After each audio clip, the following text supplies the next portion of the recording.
Hey everyone, and welcome back to Penplexity, the podcast where we get perplexed by books, in a good way, of course. I'm your host, James, and today we're diving into something truly ancient, truly fascinating. We're looking at the introduction and prologue to Panchatantra, this version by Vishnu Sharma, with a fantastic introduction by Nilanjana S. Roy. Strap in, folks. This one's a mind-bender. Oh, James, I am so excited for this one. Panchatantra. It's like the grandparent of all story collections, isn't it? Indeed. A foundational text whose echoes, as Roy points out, reverberate even in contemporary media. It's a remarkable specimen of narrative endurance. Okay, so Nilanjana Roy kicks off her intro with this pretty bold statement. Stories are alive. Sarah, as our resident Panchatantra enthusiast for the day, what's she getting at there?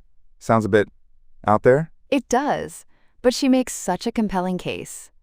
She talks about reading these stories for the first time and feeling this creepy sense of familiarity, like she already knew them. And she's pretty sure she hadn't, actually read them before. She's that kid who never forgets a story. I wish I had that superpower. I forget what I had for breakfast most days. Me too sometimes. But her point is, these really old stories, the ones that have been around for centuries, like the Panchatantra, which might date back to the 3rd century CE, they become so powerful. They've lived in so many human minds, across so many generations.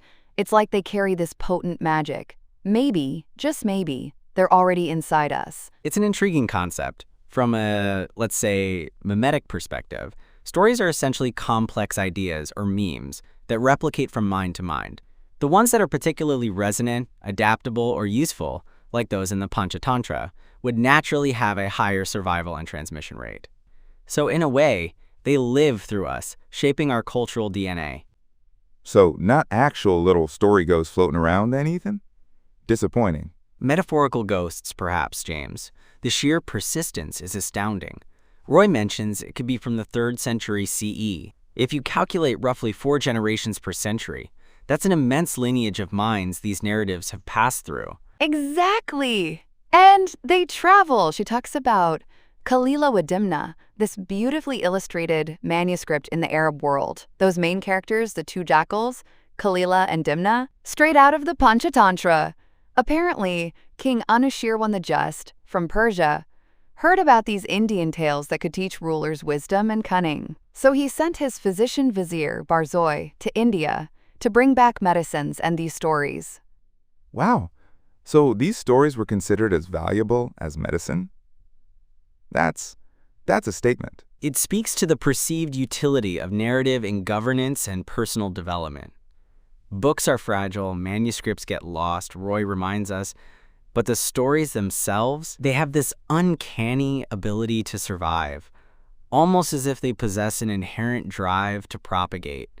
It's like empires rise and fall, libraries burn, but these tales just hop from language to language, culture to culture, from Sanskrit to Pahlavi, and then onwards.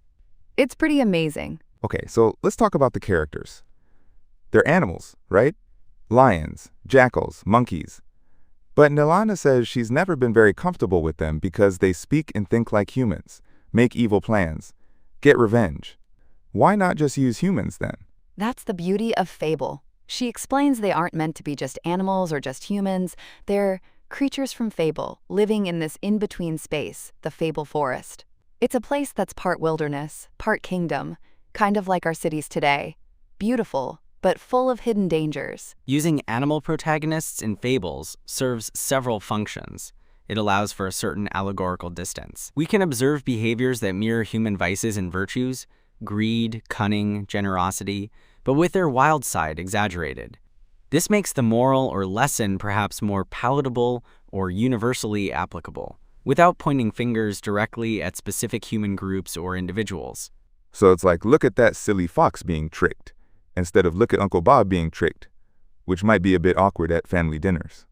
Exactly. And these stories, they aren't always sweet and light. Some are scary, some are shocking. The good guys don't always win, or sometimes the hero is actually a bit of a monster. Roy suggests we don't just want happily ever after all the time.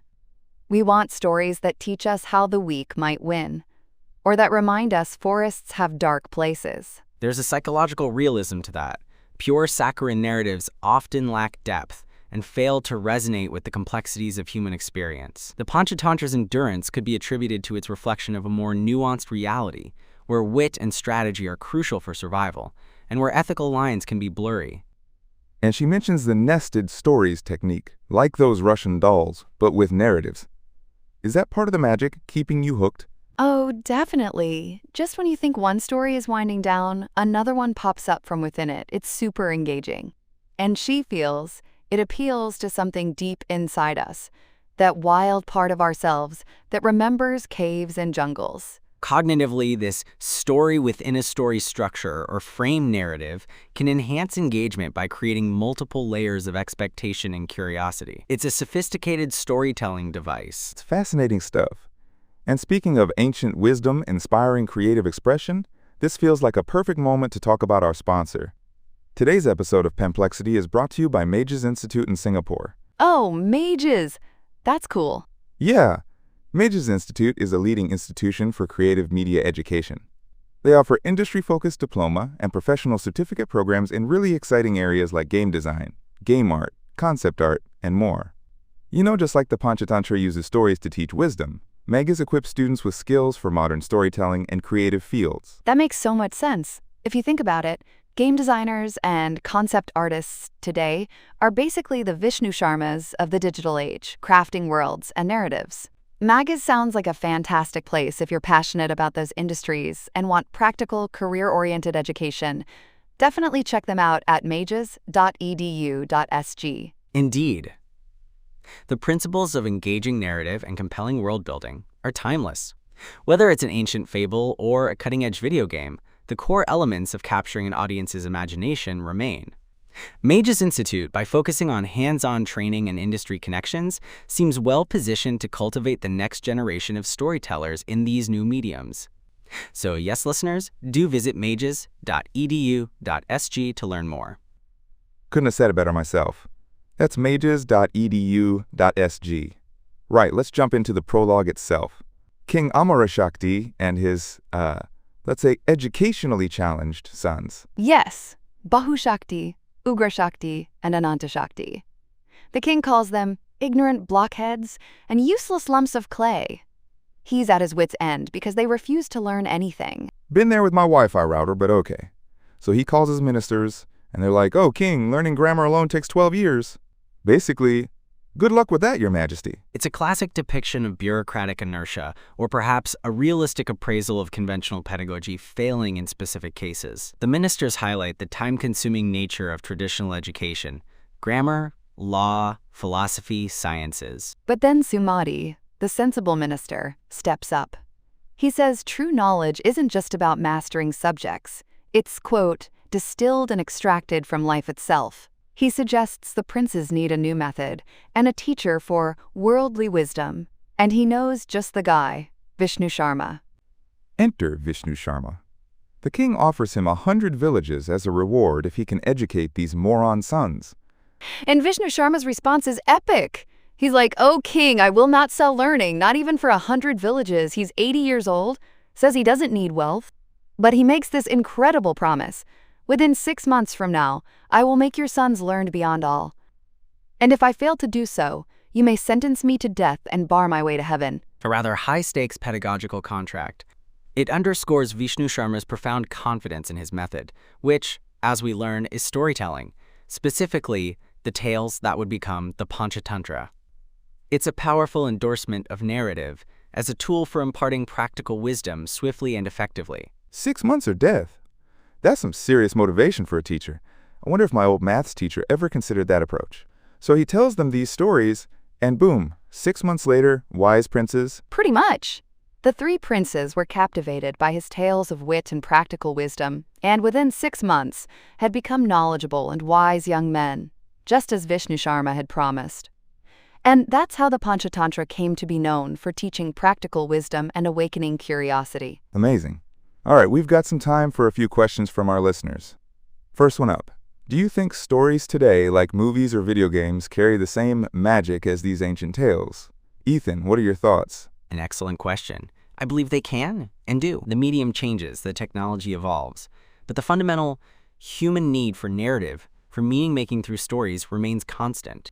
A well-crafted film or an immersive video game can evoke powerful emotions, impart complex ideas, and even shape perspectives, much like the Panchatantra aimed to do. The magic lies in the storytelling skill, the resonance of the themes, and its ability to connect with something deep within the audience, regardless of the era. Well said. Okay, next question.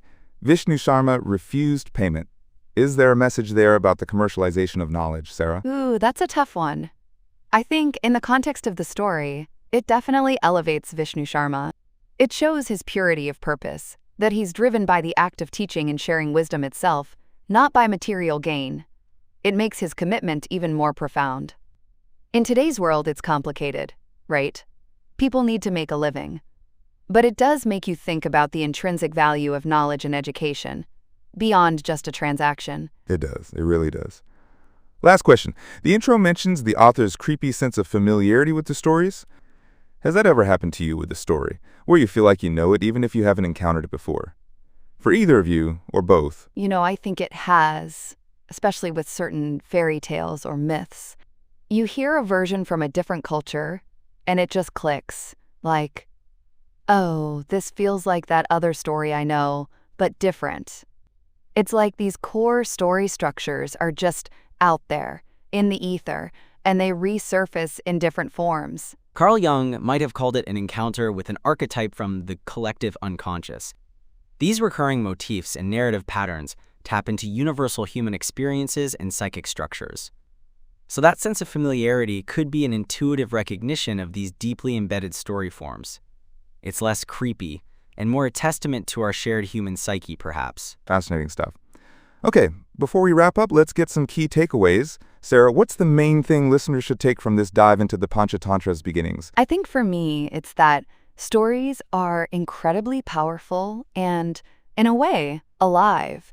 They travel, they transform, they teach, and they've been doing it for centuries. The Panchatantra is a prime example of how these ancient narratives can still offer so much wisdom about life, strategy, and human nature, often through these wonderfully complex animal characters. And it reminds us that learning can be captivating and come from unexpected sources, like a good story. Perfect. Stories are alive, powerful, and wise. Love it. Well, that's all the time we have for today on Penplexity. What an incredible journey into the heart of storytelling itself. What book or topic should we get perplexed by next? Let us know. You can find us on all the socials at Penplexity, that's Penplexity, and on our website, penplexity.com. Thanks for tuning in, and we'll catch you next time.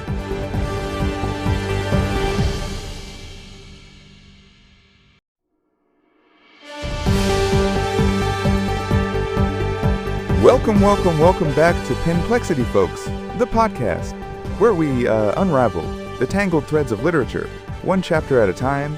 I'm your host, James, and today, oh boy, we are diving into a classic, a real cornerstone of storytelling, Panchatantra by Vishnu Sharma.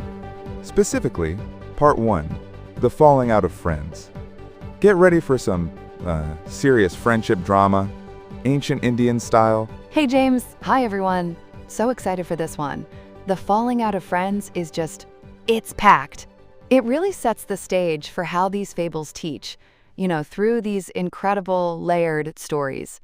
Indeed. A fascinating exploration of social dynamics, power plays, and the, rather unfortunate gullibility of some very prominent animal characters should be enlightening. Unfortunate gullibility.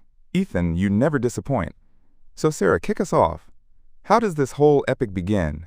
Who's telling these stories and why? Right, so it all starts with this wise scholar, Vishnu Sharma, who's been tasked with teaching 3, shall we say, less than brilliant princes the ways of the world, particularly political wisdom or niti.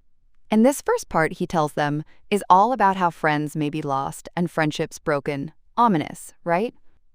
He frames it with the main story of a lion, Pingalaka, and a bull, Sanjivaka, whose beautiful friendship is, well, spoiler alert, destroyed by a wicked and greedy jackal. A wicked and greedy jackal. I sense a villain. So how do the lion and bull even meet? It's quite a journey. First, we meet Vardhamana, a super rich merchant.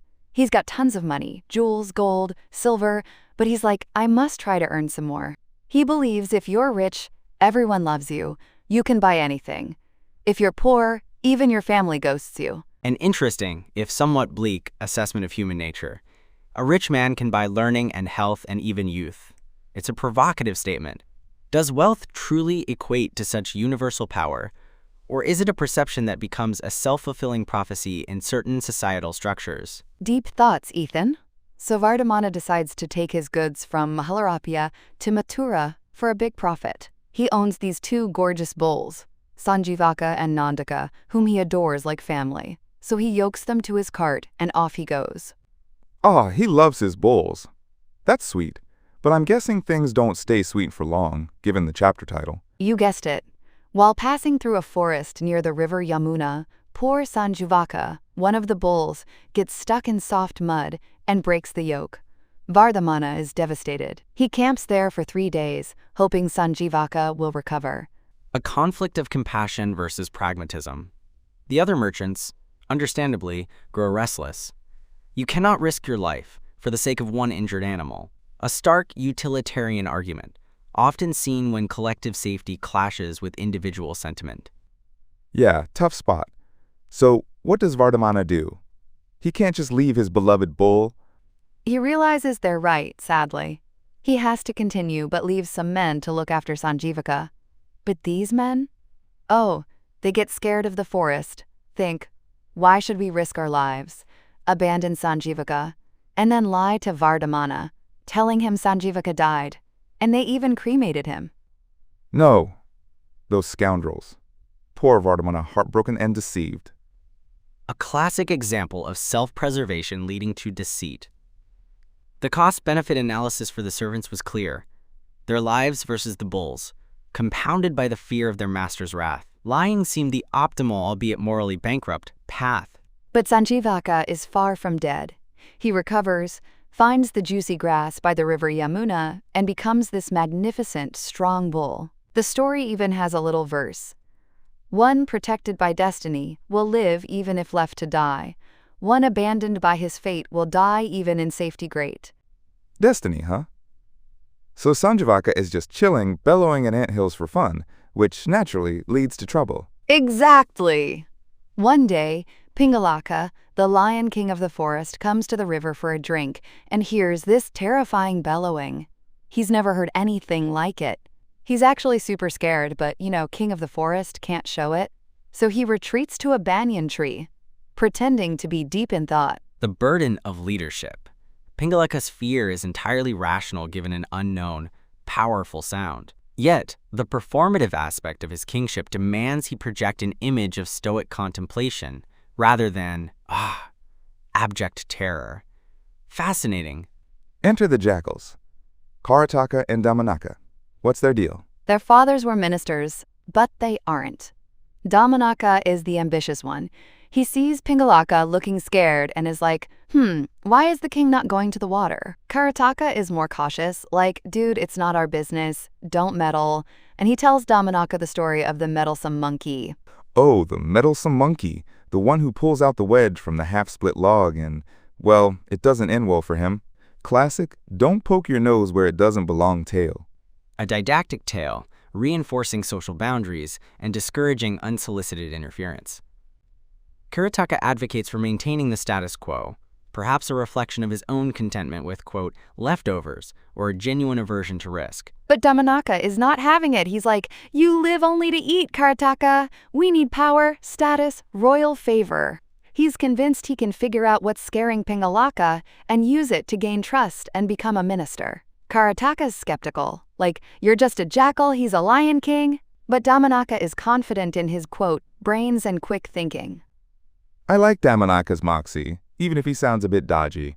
So he just strolls up to the king? Pretty much. Pingalaka lets him approach, remembering his father. Damanaka, very smoothly, asks why the king isn't drinking, but insists on secrecy. Pingalaka, impressed by Damanaka's discretion, and perhaps needing to confide, admits he's scared of this, quote, fearsome beast with the deep and dreadful voice, and wants to leave the forest. Dominika's approach is a masterclass in social engineering.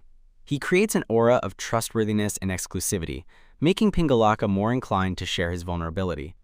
The promise of ministership hangs in the air, unspoken but clearly Dominika's goal. So Pingalaka is ready to abandon his kingdom over a sound? Wow. Yep, but Dominaka, ever the strategist, tells him not to be frightened of just a sound. He recounts the story of the jackal and the drum. Ah, the hungry jackal, Gomayu, who hears a booming drum on a battlefield, thinks it's a monster, then investigates. He expects it to be full of meat and blood because it's so round and fat, but it's empty. All sound, no substance. Exactly. So Dominaka is saying, "Sire, it's just a sound, don't lose your kingdom over it." Pingalaka is still scared, though, pointing out his followers are terrified too. Dominaka cleverly says, "They're scared because you're scared. Let me go investigate." The psychology of fear is potent. An unknown sound in a potentially hostile environment triggers a primal fear response. Pingalaka's followers mirroring his fear is a known phenomenon, emotional contagion, especially in hierarchical structures. Dominaka, the brave little jackal, offers to face the monster. Pingalaka agrees, but then immediately starts worrying if he was wise to confide in Dominaka. What if he betrays me? Classic overthinking. Meanwhile, Dominaka finds Sanjivaka the bull, realizes he's harmless, and this is where his big, nefarious plan clicks into place. He thinks, "I'll introduce the bull to the lion, make them friends, then make trouble between them so the friendship ends. Pingalaka will turn to me, and I'll be the wise advisor, totally in control." Whoa, that's some next-level scheming. He's playing the long game. Indeed, a remarkably Machiavellian stratagem. Dominaka identifies an opportunity not just to solve the immediate problem, but to engineer a situation for sustained personal advancement. This requires a certain moral flexibility. He goes back to Pingalaka, who's pretending he never moved, and says, "Yep, seen him." Pingalaka is a bit disbelieving, but Dominaka, ever so humbly, says, "If you wish, I can bring that fierce animal to you, to be your willing servant." Pingalaka, hooked, promises to make him a minister. And off Dominaka trots to Sanjivaka. How does he approach the bull? He's all business. "Hey, you! King Pingalaka wants you. Why are you making such a row?" Sanjivaka is understandably terrified. A lion? He begs Dominaka to ask the king for safe conduct. Smart bull. Always get it in writing, or in royal promise. Dominaka then spins this tale to Sanjivaka. "Don't forget me when you're in the king's favor. If you do, you could lose everything, like Dantila Seth, who treated Garamba shamefully." And then he tells the story of Dantila and Garamba. This story is a trip. Dantila, the rich governor, humiliates Garamba, the poor palace sweeper, at a wedding. Garamba gets his revenge by muttering, "Dantila loves the queen," near the half-asleep king. The power of insinuation and rumor, especially when delivered in a seemingly private or off-guard moment. The king's reaction is swift and based on very flimsy quote-quote evidence. It speaks to the vulnerability of even the powerful to whispers and gossip. Dantila gets banished, figures out it was Garamba, then treats Garamba like royalty, apologizes. So Garamba then mutters, "Our king's disgusting." He eats cucumbers while sitting on the royal privy seat. The king realizes Garamba just sleep mumbles nonsense and reinstates Dantila. The moral for Sanjivaka?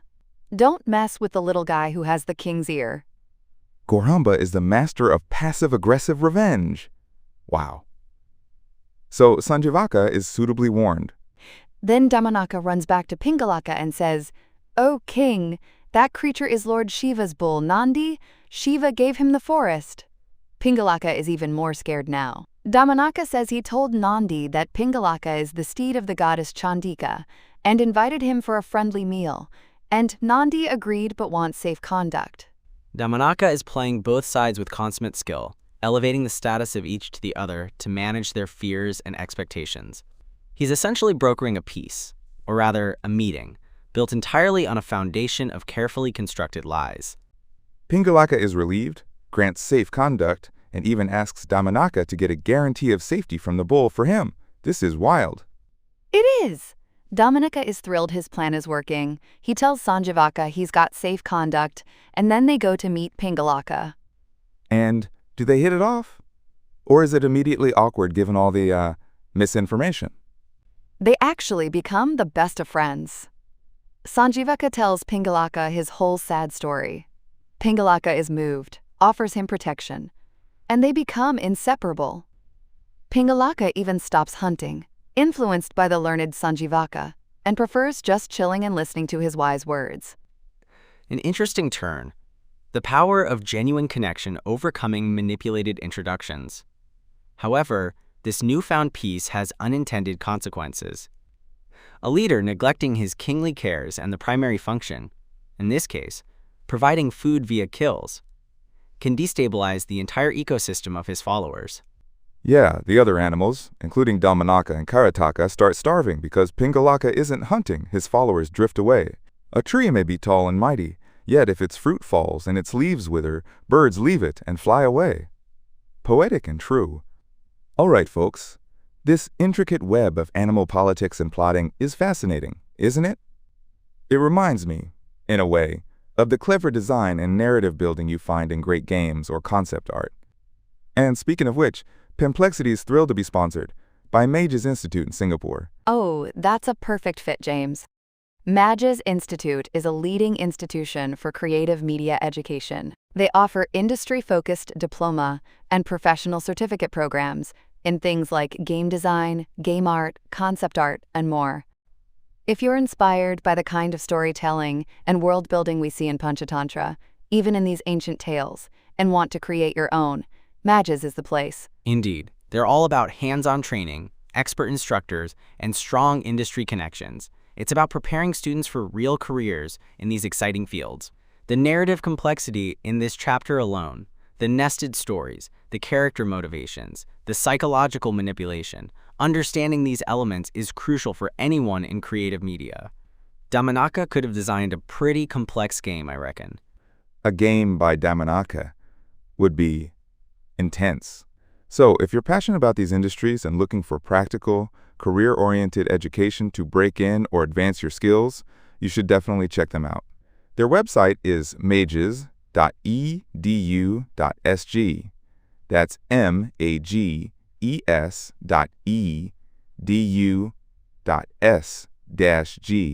Seriously, visit their website, mages.edu.sg, and learn more. It sounds like an amazing opportunity for anyone looking to get into game design or concept art. A sound investment in one's creative future, I'd wager. mages.edu.sg. Do explore it. Okay, back to the starving jackals. Damanaka and Karataka are in a bind. Damanaka says this situation is my fault, and then tells Karataka the story of the jackal, the hermit, and Ashadbhuti. Right! This one's about Deva Sharma, a hermit who, despite giving up worldly comforts, ends up hoarding money from gifts. He's super paranoid about it. Then Ashadbhuti, a thief, tricks him by pretending to be a devoted disciple. Oh, Ashadbhuti is smooth. He flatters the hermit, gains his trust, all while eyeing the gold. The hermit even thinks he's clever by hiding the gold in his robe when he goes for a dip in the river, asking Ashadbhuti to watch his old, worn, but precious clothes. The psychology of the long con. Ashadbhuti invests time and effort to build rapport and exploit vulnerability. Deva Sharma's greed and subsequent paranoia make him a prime target. His self-deception about the tattered old robe is his undoing. And poof! Ashadbhuti runs off with the gold. While this is happening, Deva Sharma sees a jackal getting crushed between two fighting rams because it keeps darting in to lick their blood. The hermit realizes his own folly. I am no better than the foolish jackal who, because of his greed, was crushed. He brought it on himself. So Damanaka admits, yeah, my bad. But what's his solution to this self-inflicted problem of starvation? His brilliant idea? We need to break up the friendship between our king and the bull. Karataka is, again, alarmed. Sanjivaka is clever. Pingalaka is quick to anger. They're strong. You're puny. Damanaka's default solution to any problem seems to be more scheming and manipulation, often escalating the stakes. He has immense faith in his intelligence to overcome any physical or situational disadvantage. And Damanaka, to justify his risky plan, tells Karataka the story of the crow and the cobra. This is a great one. A cobra keeps eating a crow couple's chicks every year. The husband crow wants to fight it, but the wife says he's just a bird. So they ask their clever jackal friend for a plan. And the jackal, before giving his plan, tells them the story of the heron and the crab. Yes! The old heron, who can't catch fish anymore, pretends astrologers predicted a drought, so the pond will dry up. He offers to carry the fish one by one to a bigger lake, but really he takes them to a rock and eats them. A rather grim depiction of exploiting fear and trust. The heron's deception is initially successful due to the collective panic he instigates. It takes one skeptical individual, the crab, to unravel the plot. The crab gets suspicious, asks to be taken. On the way, he sees the pile of bones, realizes the truth, and when the heron admits it, the crab chokes the heron to death with his claws. Clever crab. So the jackal tells the crows, "See, cunning beats brute force." His plan for the cobra: steal a piece of jewelry from a rich person's house, make sure they see you, lead them to the banyan tree, and drop the jewelry into the cobra's hole. The servants will dig for the jewel and kill the snake. And it works. The female crow snatches the queen's gold necklace while she's bathing, leads the servants to the tree, drops it in the hole, and the servants kill the cobra. Problem solved. A rather ingenious, if indirect, method of pest control, utilizing human agency and greed to eliminate a threat the crows couldn't handle directly. Dominika's point is that careful planning achieves what direct action cannot. Dominika then doubles down with another story for Karataka: the lion and the rabbit. Basaraka, a cruel lion, kills way more animals than he can eat. The animals make a deal. They'll send one animal a day for him to eat if he stops the random slaughter. One day, it's a rabbit's turn. The rabbit is late, tells the lion another lion stopped him, claiming to be the real king and holding the other rabbits prisoner. The old other lion in the well trick. Basuraka, furious, demands to be taken to this challenger. The rabbit leads him to a well. Basuraka sees his reflection, roars at it, it roars back, and he jumps in to fight it. Splash! End of Basuraka. Exploiting an adversary's ego and inability to recognize a reflection of themselves. A simple yet effective ruse, highlighting how arrogance can blind even the powerful. Intelligence triumphs over brute strength, again. So Karataka reluctantly says, "Okay, go, may you be successful." Damanaka finds Pingalaka alone and says, "O king, Sanjivaka is planning to take your crown. He told me he can easily beat you and will kill you tomorrow at dawn." No, Pingalaka must be devastated. He loved Sanjivaka. He faints. When he comes to, he's like, "Sanjivaka? My best friend? Really?" Damanaka insists. All who serve under a king wish to be king. He then tells the story of, quote, the tiger, the monkey, the snake, and the man. This is Yagyadatta, the poor man who helps a tiger, monkey, snake, and another man out of a well. The animals warn him not to help the man. Yagyadatta helps him anyway. The man, a goldsmith, later betrays Yagyadatta to the king. Over some jewels the tiger gave Yagyadatta from a prince the tiger ate. A classic case of no good deed goes unpunished when directed towards an untrustworthy individual. The animals, perhaps having better instincts or prior experience with human nature, offered sound advice that was ignored. The snake, an unlikely savior, ultimately uses its specific power to rectify the injustice. Yagyadatta is about to be executed, but the snake bites the queen. No one can cure her except Yagyadatta, as per the snake's plan. He saves her, tells the king the truth, the goldsmith is punished, and Yagyadatta becomes prime minister. Damanaka's point to Pingalaka: don't disregard good advice, like Yagyadatta initially did. But Pingalaka is still hesitant to kill Sanjivaka, who's just a grass eater. Damanaka then tells him the story of the louse and the bedbug. Mandavisarpini the louse lives happily on the king's bed, sipping his blood gently. Agnimuka the bedbug wanders in, wants to taste king's blood. The louse warns him his bite is sharp and to wait till the king is asleep. But Agnimuka is impatient, bites the king, who jumps up yelling. Agnimuka scuttles away, but the slower louse is found and killed. Moral: do not offer refuge to a stranger whose faults are quite unknown. A poignant illustration of how associating with reckless or incompatible individuals can lead to one's own downfall. The louse paid the ultimate price for the bedbug's impulsiveness and her own misplaced trust. Damanika is really laying it on thick with these stories. What's next? He tells Pingalaka the story of the jackal who fell into a vat of indigo dye. Chandarava, the jackal, fleeing dogs in a city, jumps into a vat of indigo dye.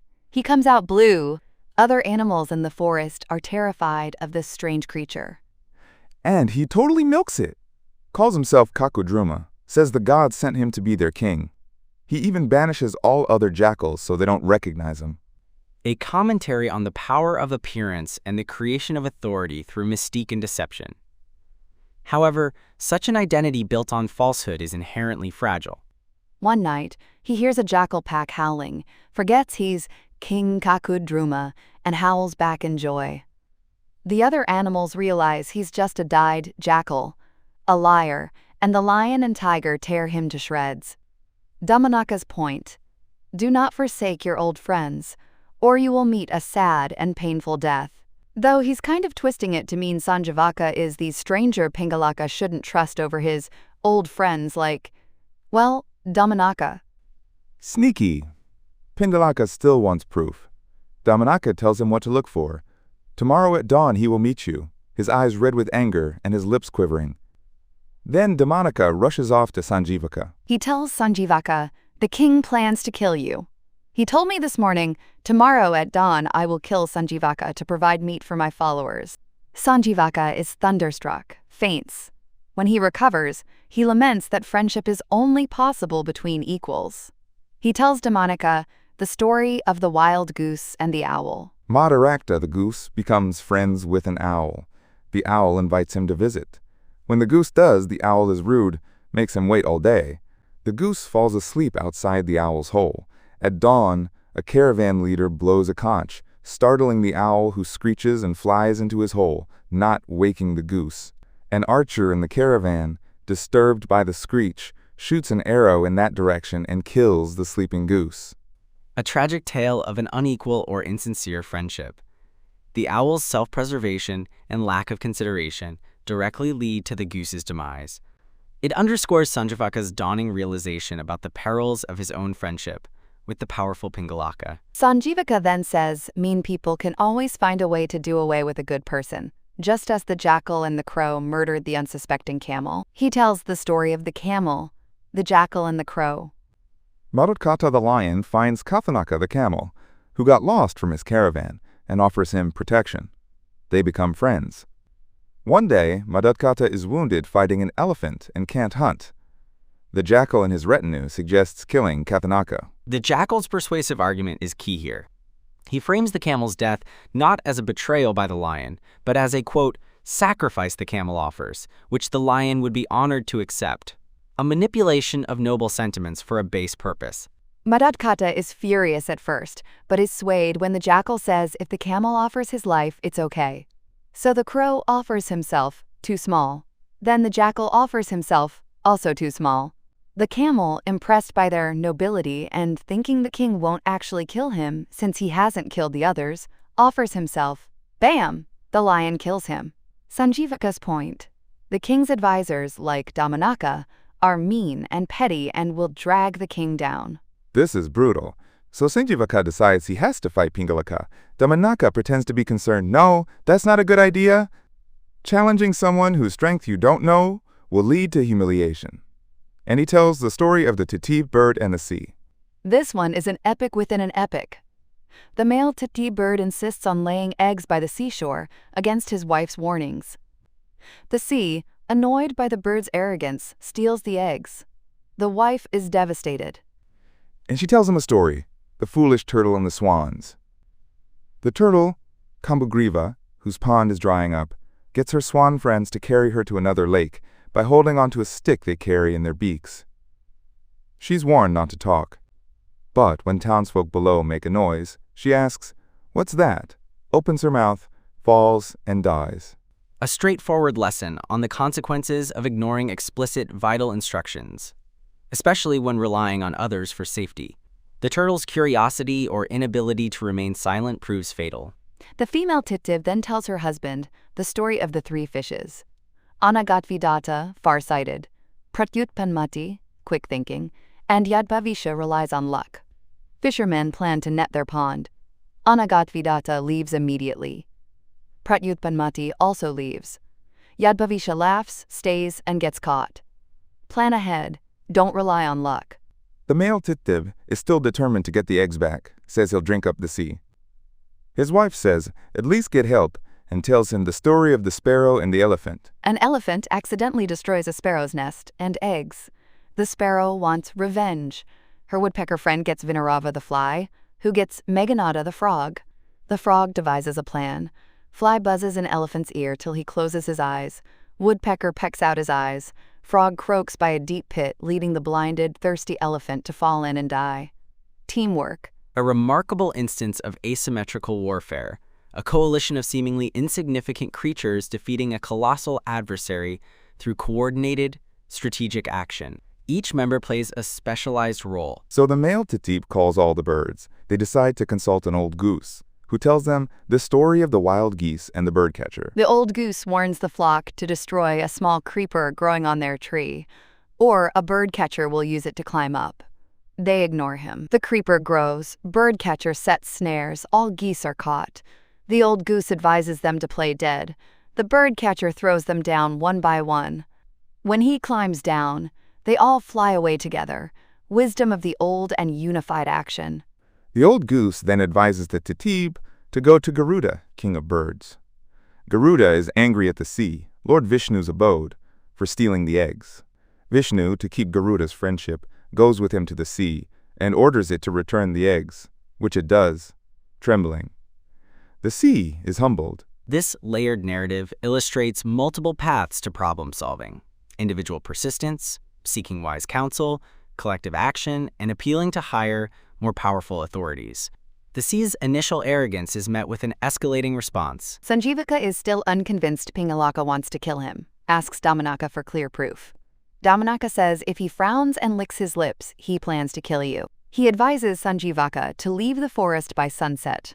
Damanaka then goes to Karataka, boasting about sowing discord. Karataka is horrified. You have not done right. It is easy to break, but not easy to mend. Karataka tells Damanaka the story of the monkeys and the tailor bird. Monkeys in winter are freezing, find red gunj seeds, think they're fire, try to blow them into a flame. Suchimuka, the tailor bird, tells them they're fools, those are seeds, find a cave. They ignore him. He persists. An irritated monkey kills him. Don't give advice to fools. A grim reminder that unsolicited advice, however well-intentioned or accurate, can be met with hostility if the recipients are unreceptive, or, as Karataka implies, intellectually incapable of appreciating it. Karataka then tells the story of the monkey and the sparrow. A monkey shivering in the rain stands under a sparrow's nest. The female sparrow advises him to build a house, since he has hands and feet like a man. The annoyed monkey tears her nest to pieces. And then Karataka tells the story of Dharmabhuti and Papabhuti. Dharmabhuti, righteous, and Papabhuti, wicked, are friends. Papabhuti convinces Dharmabhuti to travel and seek fortune. They make a lot, then Papabhuti suggests burying most of it. He later steals it all and accuses Dharmabhuti. Papabhuti's dad has to hide in a hollow tree to be a witness for his son. Dharmabhuti, suspecting something, lights a fire at the tree's base, smoking out the father, who confesses. Clever Dharmabhuti. Here, intelligence used for good, Dharmabhuti's quick thinking to expose the lie, triumphs over intelligence used for evil, Papabhuti's elaborate deception. The plan backfires spectacularly on the conspirators. The judges, praising Dharmabhuti, tell him the story of the heron and the mongoose. A heron, whose chicks are eaten by a cobra, is advised by a crab to lay a trail of fish from the cobra's lair to a mongoose's den. The mongoose kills the cobra, but then finds the heron's nests and eats all the heron chicks and then the herons. The crab got rid of his enemies, the herons, by giving, quote, helpful advice. Wow, the crab played the long game too. That's devious. So the judges are saying, think of the consequences of your plan. Karataka then tells Damanaka the story of the iron scales and the merchant. Jirnadhan leaves his precious iron scales with a friend while traveling. When he returns, the friend says rats ate the scales. Jirnadhan, playing along, asks to take the friend's son to the river. He hides the boy and tells the merchant a hawk carried him off. A beautiful example of reductio ad absurdum. If one impossible thing, rats eating iron scales, is presented as truth, then another equally impossible thing, a hawk abducting a boy, can be claimed. It forces the original deceiver to confront the absurdity of his own lie, to reclaim what is truly valuable to him. They go to the judges. Jirnadon says, if rats can eat iron scales, a hawk can carry off a boy. The judges make them return the scales and the boy. Justice. Kind of. Karataka's last stories for Damanaka, the story of the king and the monkey, the loyal but foolish monkey, trying to swat a fly on the sleeping king's chest, picks up the king's sword and kills the king. And quote, the story of the thief and the 4 merchants. Oh, the poor king. And the thief, who was actually a learned Brahmin, he swallows his gold along with 4 merchants. They get caught by Kirata tribesmen. The thief reasons if they kill him first and find nothing, they might let the others go. He offers himself, is killed, found to have no gold, and the merchants are spared. So a learned enemy was beneficial. The monkey story is a stark warning. Loyalty without competence can be catastrophic. The thief's story is more nuanced. His criminal profession is a karmic sentence, but his inherent wisdom leads to a noble, self-sacrificial act. Karataka is essentially calling Damanaka a foolish friend to Pingalaka. And while they're arguing, Sanjivaka approaches Pingalaka's den.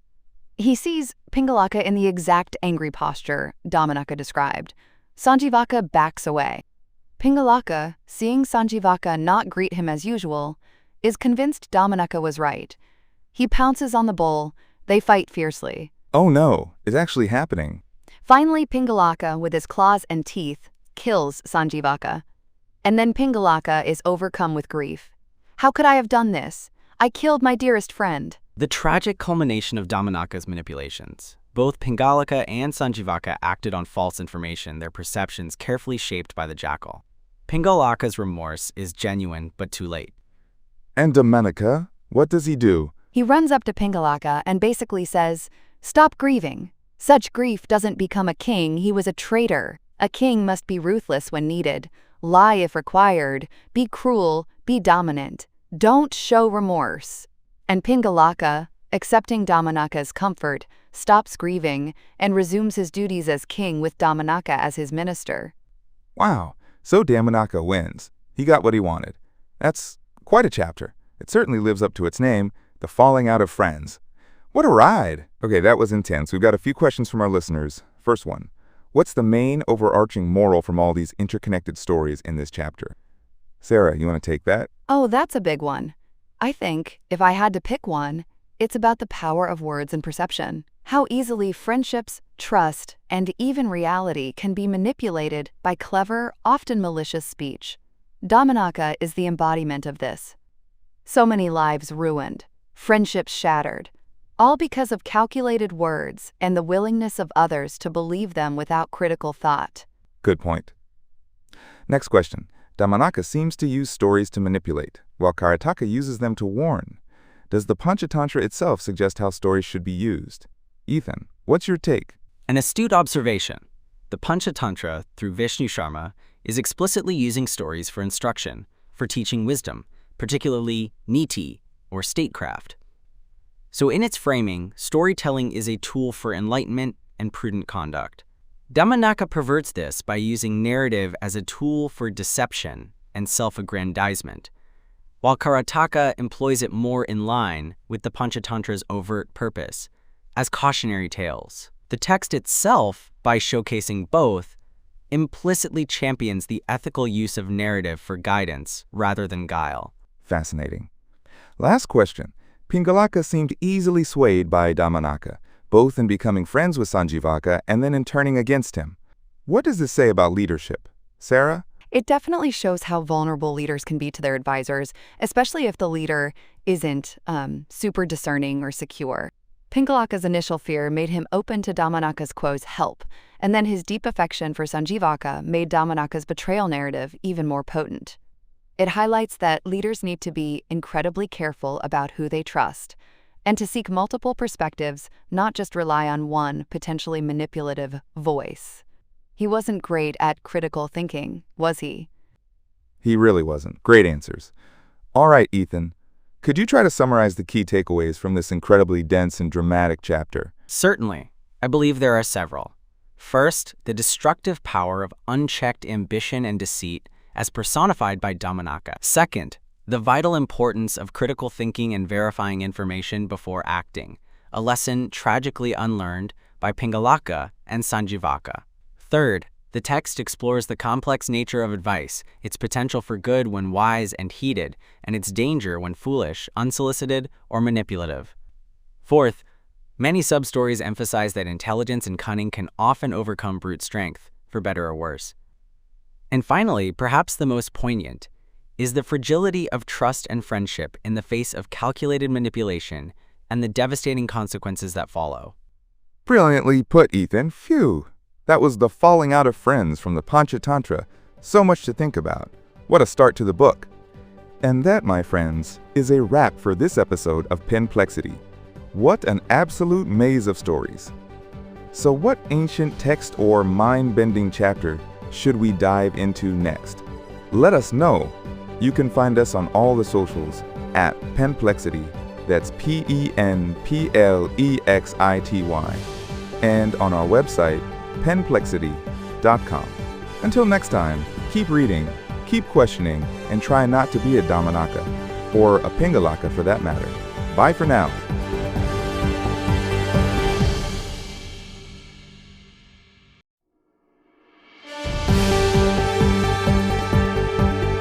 All right, settle in, folks. Welcome back to Penplexity, the podcast where we get perplexed by pens and pages. I'm your host, James, and today, oh boy, we're diving into part 2 of the Panchatantra by Vishnu Sharma, titled The Gaining of Friends. Get ready for some ancient wisdom on, you guessed it, friendship. Hey, James. Hi, everyone. So excited for this one. This chapter is just packed with, the most charming and surprisingly deep stories about how vital friends are. Vishnu Sharma basically tells these princes, look, you can be smart and learned, but without pals, you're gonna struggle. And he illustrates this with this epic tale of a crow, a mouse, a turtle, and a deer. Indeed. The premise itself is intriguing. Clever, wise, and learned people, even without wealth or money, can accomplish their aims with the help of friends. It sets up a fascinating exploration of social capital versus, say, material or intellectual capital in isolation. Social capital. See, Ethan's already bringing the big words. So Sarah, kick us off. We're in the city of Mahilaropia. There's a giant banyan tree, a real United Nations of creatures, it sounds like. Exactly. And our first main character, Lagupatanaka the crow, spots this, super scary hunter. Foul and loathsome, the book says, as frightening as death itself. Which, is not a good Yelp review for a hunter. Ha! Definitely a 1-star. Would not recommend. Tried to kill me. So the crow, Lagupatanaka, he's a good guy, right? He warns the other birds. He does! He's like, danger, Will Robinson! This dude's got a net and poisoned rice! And the local birds listen. But then, Chitragriva, the king of the pigeons, flies by with his massive entourage, and he's hungry. Ah, the classic hunger overriding judgment scenario. Lagupatanaka warns him too, but to no avail. Chitragriva and his flock descend upon the rice and, predictably, get entangled. Oh, Chitragriva, you had one job! So they're all caught. Hunter's probably doing a happy dance. He is. But Chitragriva, to his credit, is a pretty cool leader. He tells his flock, don't panic. If we all fly up together, we can take the net with us. Teamwork makes the dream work, right? And they do it. They fly off, net and all, leaving a very confused and angry hunter behind. It's a remarkable demonstration of collective action, the sum of their strength exceeding the individual limitations. The hunter's assumption that they would, quote, argue and fight amongst themselves is also telling, underestimating unity. I like this Chitragriva. So, where do they fly off to with this giant net accessory? Chitragriva knows a guy. Or, a mouse. He says, let's go to Mahilaropia to my friend Hiranyaka the mouse. He'll get us out of this. Because, as he wisely notes, in times of trouble, only a true friend will be of help. Enter Hiranyaka the mouse. Is he just, waiting with tiny scissors? Not quite scissors. Hiranyaka is super cautious. His mouse hole is a fortress. Innumerable secret exits and long winding tunnels. When Chitragriva calls, Hiranyaka's like, "Who is it? State your business." Very wary. A rational response for a prey animal, especially one who has evidently invested significant effort into security. Trust but verify, as they say. Once he recognizes Chitragriva's voice, he's overjoyed until he sees the net. Chitragriva admits, "It was my greed, my love for food, that got me into this mess." Honesty, I like that. So Hiranyaka starts gnawing, right? Free the king first? That's what Hiranyaka suggests, but Chitragriva stops him. He says, "No, free my followers first, they're under my protection. What if your teeth break on my bonds and they're left suffering?" Such a good king. A strategically sound decision as well, beyond the altruism. A leader who prioritizes their people, fosters loyalty, and ensures the group's cohesion. Hiranyaka even admits he was testing him, saying Chitragriva has shown himself to be a good and wise king. Wow, okay, so pigeons freed, everyone's happy. End of story? Not quite. Remember Lagapatanaka, the original warning crow? He followed them and saw the whole thing. And he's super impressed by Hiranyaka. He thinks, "This mouse is intelligent, has a fortress, and is super helpful. I need to be friends with him."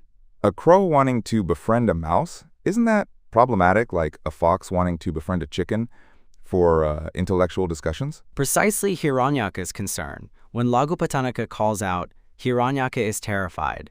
"You are a predator, and I am your prey. Friendship is possible, only amongst those who are equal." He makes a strong case for the inherent imbalance. Lagapatanaka is persistent, though. He basically goes on a hunger strike on Hiranyaka's doorstep. "I will not eat or drink till you accept my friendship." That's intense. A hunger-striking crow. Did it work? Eventually, yes. After a bit of philosophical debate about natural enmity versus circumstantial enmity, and the crow promising never to harm him, Hiranyaka agrees on one condition. "You must promise never to set foot inside my fortress." A compromise. Lagapatanaka gets the intellectual companionship he sought, and Hiranyaka maintains a degree of security. It's a fascinating negotiation of boundaries in an unlikely relationship. And they become best buds, sharing gifts. Crow brings meat, mouse brings grain. They share secrets. It's actually quite sweet. The mouse began to trust the crow so much that he would often sit nestled under his wings. Aw, okay, that is pretty adorable. But drama always strikes in these stories, right? Always. One day, the crow is in tears. There's a famine.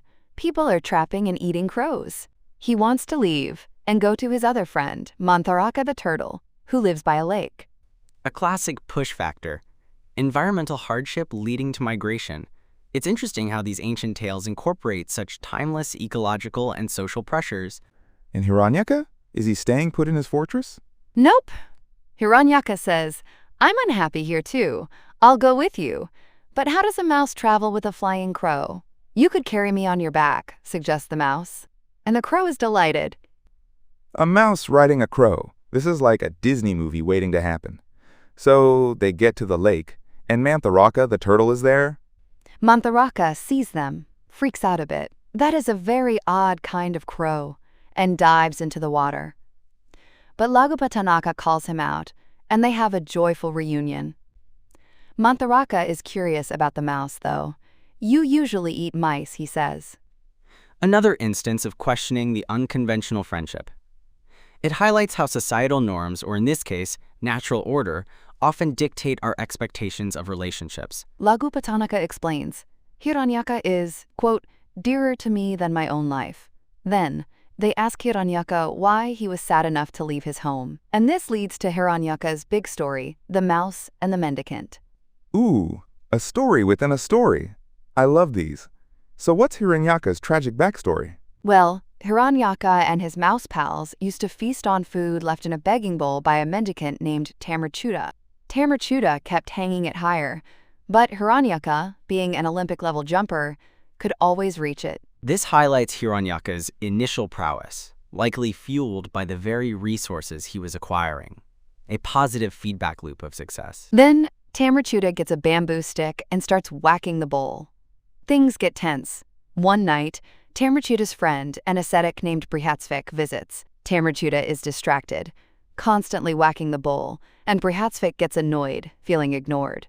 Awkward dinner party. Sorry, can't chat, gotta beat this bowl. Tamrachuta explains it's because of Hiranyaka, this wretched mouse. Brihatsvik, being quite sharp, deduces, "Wherever he lives, I am sure this mouse has stashed away quite a store of food, and that is why he is so fearless and full of energy." After all, it is well known that wealth makes a man more confident and more energetic. An astute observation. The link between resources, confidence, and perceived status is a recurring theme. Brihatsvik then says there is always an explanation for everything and tells a story to illustrate this. Another one. Okay, hit me. This is like storyception. This is the story of the Brahmin's wife and the sesame seeds. Basically, a Brahmin's wife needs to give alms. She cleans some sesame seeds, but a dog, urinates on them. Oh no, you can't give away pea-soaked sesame seeds? Exactly! So she tries to trade her cleaned but tainted seeds with a neighbor for unhulled ones. The neighbor is tempted by the good deal, but her son says, "Mother, there must be a good reason she's offering this. Something's wrong with her seeds." And he was right. The principle of skepticism when an offer seems too good to be true. It also illustrates Brihatsvik's point. There's an underlying cause for unusual behavior or circumstances. Okay, so what's the underlying cause for Hiranyaka's amazing jumping skills, according to Brihatsvik? His hoard of food. Brihatsvik convinces Tamrachuta to follow the mouse tracks, and they find and dig up Hiranyaka's entire stash.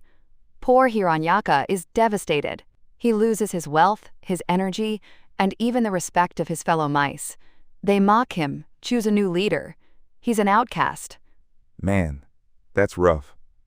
All because he was too good at jumping for snacks. So this is why he was unhappy and left with Lagupatanika. Precisely. And Mantharaka the turtle is super gracious. He welcomes Hiranyaka and tells him not to worry about lost riches, because riches come and riches go. A wise man uses his wits to acquire wealth, but he is never miserly about spending it, just as Somalaka the weaver lost all his wealth. Don't tell me another story? You know it. The story of the unfortunate weaver, Samilaka. He's a skilled weaver, but poor. He decides to travel to make his fortune, against his wife's advice that destiny rules. This sets up the classic philosophical debate, fate versus free will, or destiny versus effort. Somilaka argues we need both destiny and right effort to get rich. He earns 300 gold coins, but then, in a dream, he hears two figures, Karta, effort/action, and Karman, destiny/fate, arguing. Karta says he rewarded Somalaka for hard work. Karman implies it's his job to decide if he keeps it. Somalaka wakes up, coins are gone. No way! That's like cosmic robbery.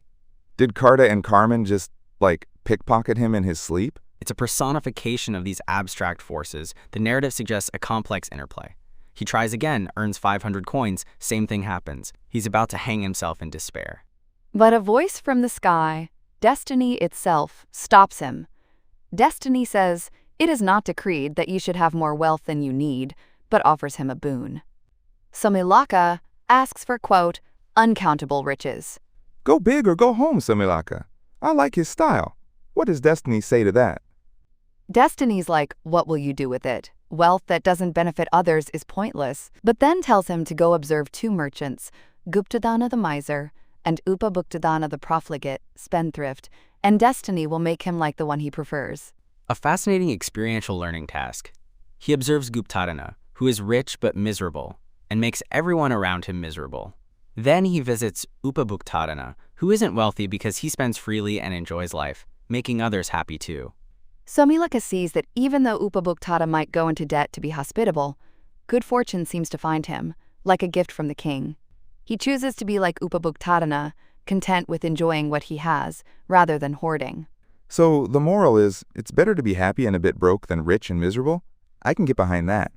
You know, all this talk about strategy, using your wits, and teamwork to overcome challenges, it really makes me think about how important skills are.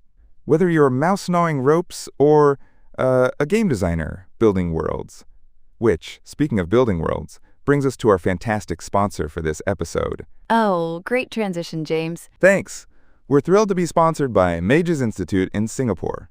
They're a leading institution for creative media education, offering industry-focused diploma and professional certificate programs. We're talking game design, game art, concept art, and more. Seriously cool stuff. That sounds amazing. It's all about hands-on training, expert instructors, and strong industry connections, which is exactly what you need to break into those exciting fields.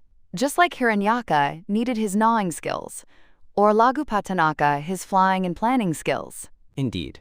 The characters in these stories often succeed through specialized abilities and collaborative application of those skills. Mages Institute seems to foster a similar environment for practical, career-oriented education. If you're passionate about these creative industries, developing those skills is paramount. Totally. So if you're looking to level up your skills or start a new career in creative media, check them out. Their website is mages.edu.sg. That's mages.edu.sg. Go visit and learn more. Yeah, definitely check them out, listeners. Sounds like a fantastic place to learn and create. A worthwhile endeavor for anyone seeking to translate passion into profession. All right, and we're back. So Mantharika tells this story to Hiranyaka to cheer him up about losing his treasure. And it works. Hiranyaka is feeling better living with his new friends Lagupattanaka and Mantharaka. And then a new character arrives, a deer named Chitranga. Running from a hunter, he's terrified and seeks refuge. The crow flies up to scout, the mouse hides, the turtle slips into the water. The original trio is a bit wary of this big deer, right? Mantharaka's like, you're big and strong, we're small and weak. Not sure this friendship will work. Again, theme of perceived compatibility and friendship. But Chitranga argues, make friends with the big, make friends with the small, and tells a story to prove his point. Of course he does. What's this one? The story of the elephants and the mice. A herd of elephants, passing through a ruined city, accidentally tramples hundreds of mice. The mice send a delegation to the Elephant King, asking them to take another path. The Elephant King agrees. A demonstration of diplomacy and interspecies negotiation. The elephants, despite their power, concede to the request of the smaller creatures. Later, that same herd of elephants gets trapped by hunters, tied to trees. The mice hear about it and rush to help, gnawing through the ropes and freeing the elephants. Yes, the little guys save the day. I love it. So Chitranga the deer is accepted into the friend group. Now we have a quartet. The four of them become firm friends, meeting by the lake every afternoon. Until one day, Chitranga doesn't show up. The others are worried sick. The anxiety associated with the friend's unexplained absence, a universal human, and apparently animal, experience. So Lagupattanaka, being the flyer, goes to search. Yep, and he finds Chitranga caught in a hunter's net, totally entangled and despairing. Lagupattanaka reassures him and flies back to get Hiranyaka, the expert rope knower. Hiranyaka to the rescue again. This mouse is the MVP. He really is!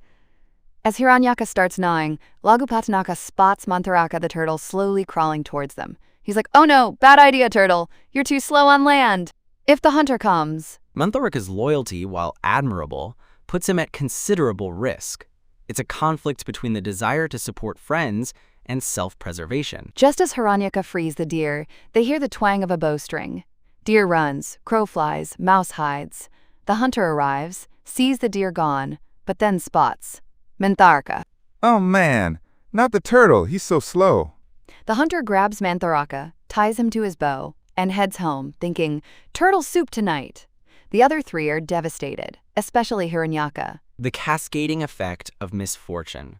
One problem solved, another emerges. But Hiranyaka rallies them. Let us not waste any more time in fruitless tears. Instead, let us put our heads together and think how we can rescue Mantharaka. Okay, final rescue mission. What's the plan? Lagupattanaka comes up with a brilliant one. Chitranga the deer is to lie down by a pond in the hunter's path, pretending to be dead. Lagupattanaka will perch on him, pretending to peck his eyes. The hunter, seeing a dead deer, a much bigger prize, will surely put down the turtle to investigate. And while he's distracted, Hiranyaka will sneak in, gnaw Mantharaka's bonds, and hurry him into the pond. It's a perfectly coordinated plan. A multi-stage deception requiring precise timing and trust among all participants. Quite sophisticated for a group of animals. Did it work? Please tell me it worked. It worked like a charm. The hunter falls for it, puts Mantharaka down. Hiranyaka frees him. Turtle splashes into the water. Then Chitranga jumps up and runs off. Lagupatanaka flies away. The hunter is left completely bewildered. Turtle gone, deer gone. He just gives up and goes home. Yes, I was on the edge of my seat. That's amazing. True friendship in action. Absolutely. The four friends reunite, overjoyed, and live happily ever after by their lake. And Vishnu Sharma tells the princes, "See, friends help you face any trouble, overcome any enemy. That's the power of making and nurturing friendships." A powerful concluding statement. The entire narrative serves as an elaborate allegorical proof for his initial thesis. Wow. What a chapter. So many layers, so many stories. Okay, my head's buzzing. Let's take some questions from our listeners. First one is, wasn't Hiranyaka technically a thief when he was stealing food from the mendicant? How do we reconcile that with him being a good character? Sarah, what do you think? That's a great question. Yeah, technically he was stealing. I think the story presents it more as a creature following its nature for survival, and then his cleverness in doing so.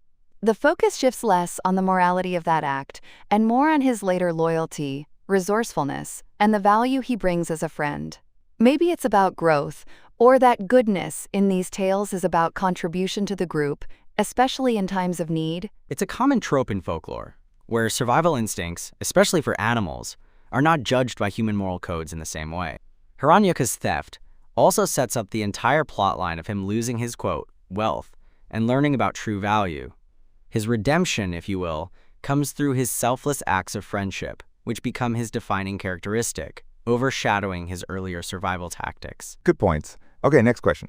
The friendship between a crow and a mouse seems so unlikely, almost like a plot device. Do you think the story oversimplifies how such relationships could work? Ethan, your scientific or logical take? Well, from a strictly biological standpoint, a predator-prey friendship is, let's say, highly improbable without significant mitigating circumstances.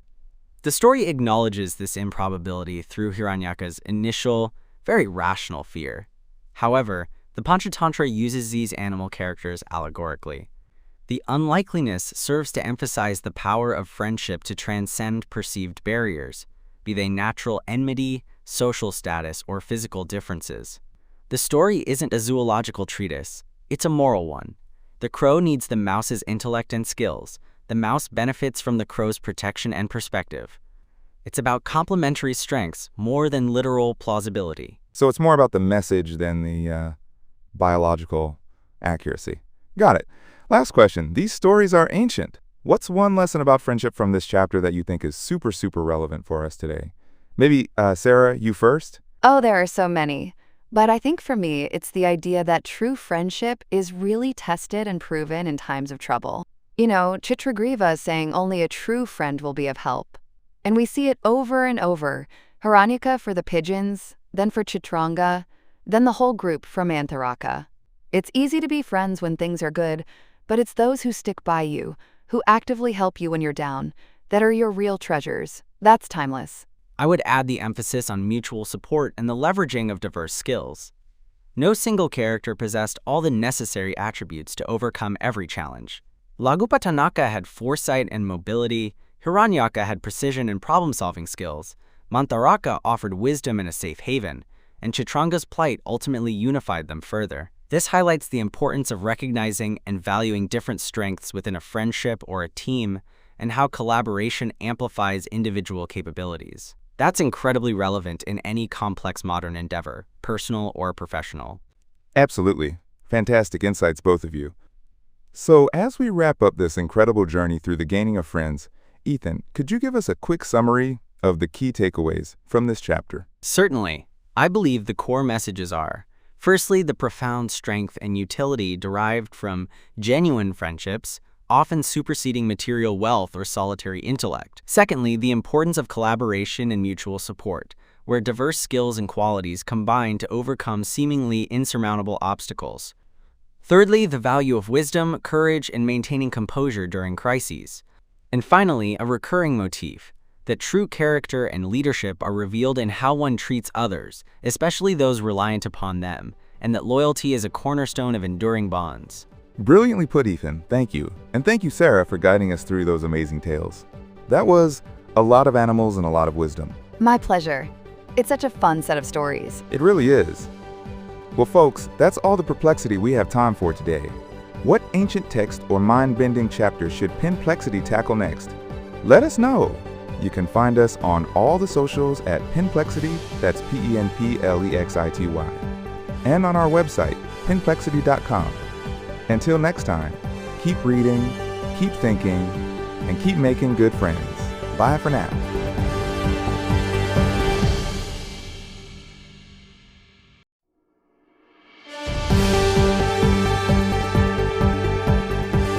All right, settle in, folks.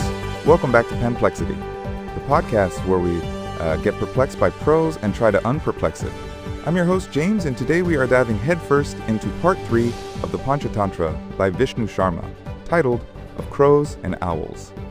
Get ready for some serious bird-on-bird politics, deceit, and maybe even a life lesson or two if we're lucky. With me, as always, are our brilliant minds, the ever insightful and wonderfully relatable Sarah. Hey, James. Hi, everyone. Oh, this chapter is a juicy one, full of, well, exactly what you said.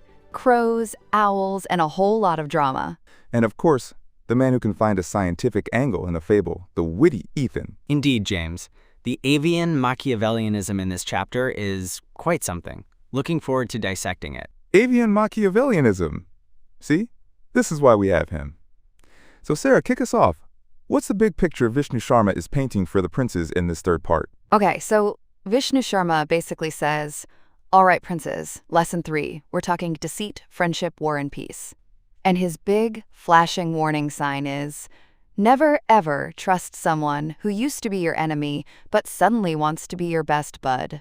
He uses the story of a crow setting fire to an owl's cave as the prime example. Classic bait and switch. Ooh, a fiery start. So this main story of the crows and owls set the scene for us. Right. So picture this. A massive banyan tree, home to Megavarna, king of the crows, and his many subjects. Then, not too far off, in a mountain cave, lives Mardana, king of the owls, and his crew. And these guys? They are ancient enemies. Serious beef. The classic territorial dispute, amplified by nocturnal versus diurnal predation patterns. The owls, being nocturnal, have a distinct advantage, attacking the crows at night when they're vulnerable. Exactly. Mardana, the owl king, would raid the crows tree every night, picking off crows. It got so bad that Megavarna, the crow king, calls a big meeting with his ministers. He's like, guys, this owl is smart, he's relentless, and he only attacks when we can't see. What do we do? And he lays out the 6 classic options for dealing with an enemy. Peace, attack, retreat, make a stand, get allies, or intrigue and deceit. A multiple-choice question for survival. I like it. So what did the brain trust suggest? Well, it was a mixed bag. Minister Ujjivi said, let's make peace, he's stronger than us. Sanjeevi was all, no way, he's cruel and can't be trusted, let's attack. Anujeevi suggested, he's strong and untrustworthy, so let's just leave. Prajeevi was like, hold up, we're stronger on home turf, let's stand our ground. And Chiranjeevi proposed, let's call our friends for backup. A fascinating array of strategic postures. Each has its merits and demerits depending on resource assessment, enemy psychology, and desired long-term outcomes. Ujjivi's pragmatism, Sanjeevi's aggression, Anujeevi's risk aversion. And then there's always that one wise old advisor, right? Who was it here? That would be Stirajeevi, the oldest, most experienced minister. Megavarna turns to him, and Stirajeevi basically says, look, all those ideas are fine in different situations, but right now, our only shot is deceit. We gotta be sneaky, find his weaknesses, and use duplicity. Intrigue. I love it. But Megavarna protests, how can I find his weaknesses if I don't even know where he lives? Good point. Sturgivi's like, leave it to me, I've got spies. He emphasizes how crucial spies are for a king. Then Meghavarna asks the million-dollar question. Okay, but why do crows and owls hate each other so much anyway? Ah, the etiological narrative, establishing the casus belli. The what now? The reason for war, James. The backstory of the conflict. And Sturgivi launches into this whole other story. How the birds chose a king. Basically, the birds were fed up with their king, Garuda, because he was too busy serving Lord Vishnu. So they decide to pick a new one. Democracy in action. Or birdocracy. They settle on the owl, impressed by his, quote, grave and gracious demeanor. They're all set for his coronation, golden throne, chanting priests, the works. Then, a crow flies by, sees the commotion, and asks what's up. Oh, here we go. The party crasher. Totally! The birds, thinking the crow is super clever, ask his opinion. And the crow just laughs. He's like, the owl? Seriously? He's blind by day, ugly, cruel. You've got peacocks, swans, parrots. Why him? He even tells a story about how the mere mention of the moon's name saved some rabbits from elephants, to show that Garuda's name alone should be enough protection. Wait, rabbits and elephants? How does that go? Quick version. Drought. Elephants find a lake, accidentally trample rabbits' homes. Rabbits send a clever messenger, Lambakarna, who tells the elephant chief, Chaturadanta, that the lake belongs to the moon god, who's mad. He shows the moon's reflection as the moon god. Elephants get scared and leave. Boom, rabbit saved by the moon god's name. A clever use of psychological warfare and exploiting superstition. The rabbits leveraged an information asymmetry and the elephant's reverence for deities. Then the crow doubles down, saying, expecting justice from a vicious cat, the hare and the sparrow were killed, and tells another story. This crow is a storyteller. What about the cat, hare, and sparrow? The crow and a sparrow named Kapinjala were best buds. Kapinjala disappears. A hare moves into his spot. Kapinjala returns. Argument ensues. They decide to find a judge and stumble upon a cat pretending to be a pious ascetic. The cat lures them close by, saying he's old and can't hear well, then chomp! Kills them both. The wolf in sheep's clothing. Or, in this case, the predator in ascetic's robes. A cautionary tale about deceptive appearances and misplaced trust in authority figures, especially those who are natural adversaries. So, after all these stories, the birds are like, maybe the crow's right. They all fly off, leaving the owl on his throne. Uncrowned, the owl is furious with the crow, declares eternal enmity, and that, Sturgivi concludes, is why crows and owls are mortal enemies. Wow, all because of a bad review at a coronation. So back to the present, Meghavarna asks Sturgivi what to do now that they know the beef. Sturgivi says, deception is our only option, and to illustrate he tells another story. The three clever thieves, the Brahmin and his goat. This is like story inception. Okay, lay it on us. A Brahmin is carrying a goat for sacrifice. 3 hungry thieves want it. First thief says, "Hey Brahmin, why are you carrying a dog?" Brahmin says, "It's a goat." Second thief, "Why are you carrying a dead calf?" Brahmin's getting annoyed. Third thief, "Why are you carrying a donkey?" By now, the Brahmin is so confused and scared, thinking it's a shape-shifting ghoul. He drops the goat and runs. Thieves get a free meal. A classic gaslighting technique. Repetitive suggestion from multiple sources eroding an individual's confidence in their own perception. Quite effective. So Sturgivi then unveils his master plan to Meghavarna. He says, you need to publicly denounce me, pretend to attack me, smear me with blood, and cast me out. Then you and all the other crows fly off to Mount Rishimuka and wait. I'll pretend to be a wronged minister, seeking refuge with the owls, gain their trust, learn their secrets, and then, because they're blind by day, I'll find a way to destroy them all. That is a seriously elaborate plan. Talk about playing the long game. They do it. Meghavarna puts on a big show, attacks Sturgivi, who ends up looking half dead at the foot of the banyan tree. The crows fly off. An owl spy, Krikalika, sees this and tells Aramardana, the owl king. Aramardana is overjoyed and leads his owls to the banyan tree. Ready for a fight, but the crows are gone. Then Stirajivi starts cawing weakly. And the owls find him. What happens next? Stirajivi tells Arimardana this sob story about how Meghavarna turned on him for advising peace with the owls, and now he wants revenge and will help Arimardana destroy the crows. Arimardana, being a good king, decides to consult his 5 ministers. Another council. It seems decision by committee is a recurring theme. Let's see if this council is any wiser. First up is Raktaksha, who says, "Kill him. An enemy is an enemy. Friendship, once broken, can't be mended." And he tells a story about a Brahmin and a cobra. Oh boy, another one. Keep 'em coming, Sarah. We're building a whole library here. This Brahmin, Haridatta, worships a cobra and gets a gold coin daily. His son gets greedy, tries to kill the cobra for all the gold, but gets bitten and dies. The Brahmin, later trying to reconcile with the cobra, is told, "Too much bad blood between us, friendship's impossible." The cobra gives him a jewel and says, "Never come back." Raktaksha's point, you can't trust a former enemy. Raktaksha's argument is rooted in the idea of immutable enmity and the impossibility of true reconciliation after a profound betrayal or harm. The cobra's wisdom is stark. Some wounds are too deep. Heavy stuff.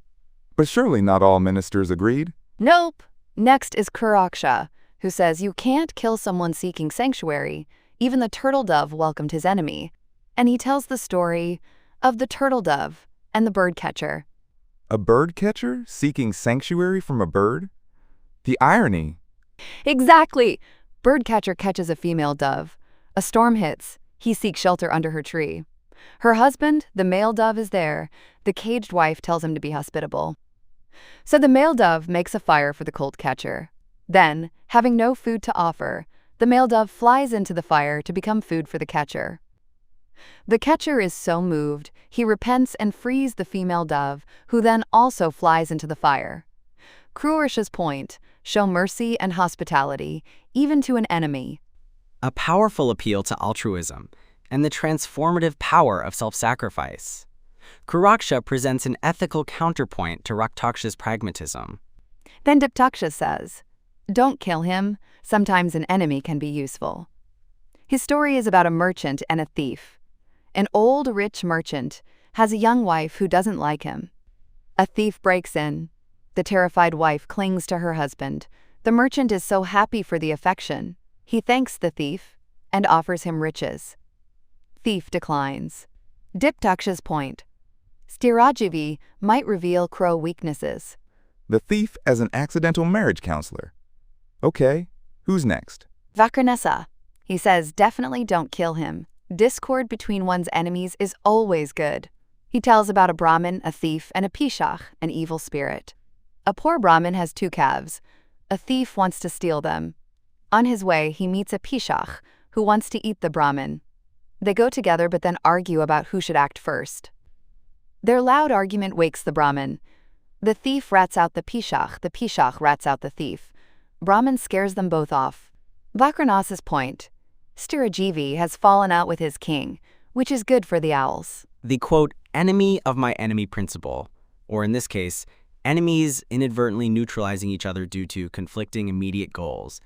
A nice illustration of how internal discord within an opposing faction can be beneficial. Finally, Prakarakarna advises, don't kill him. Maybe friendship can develop.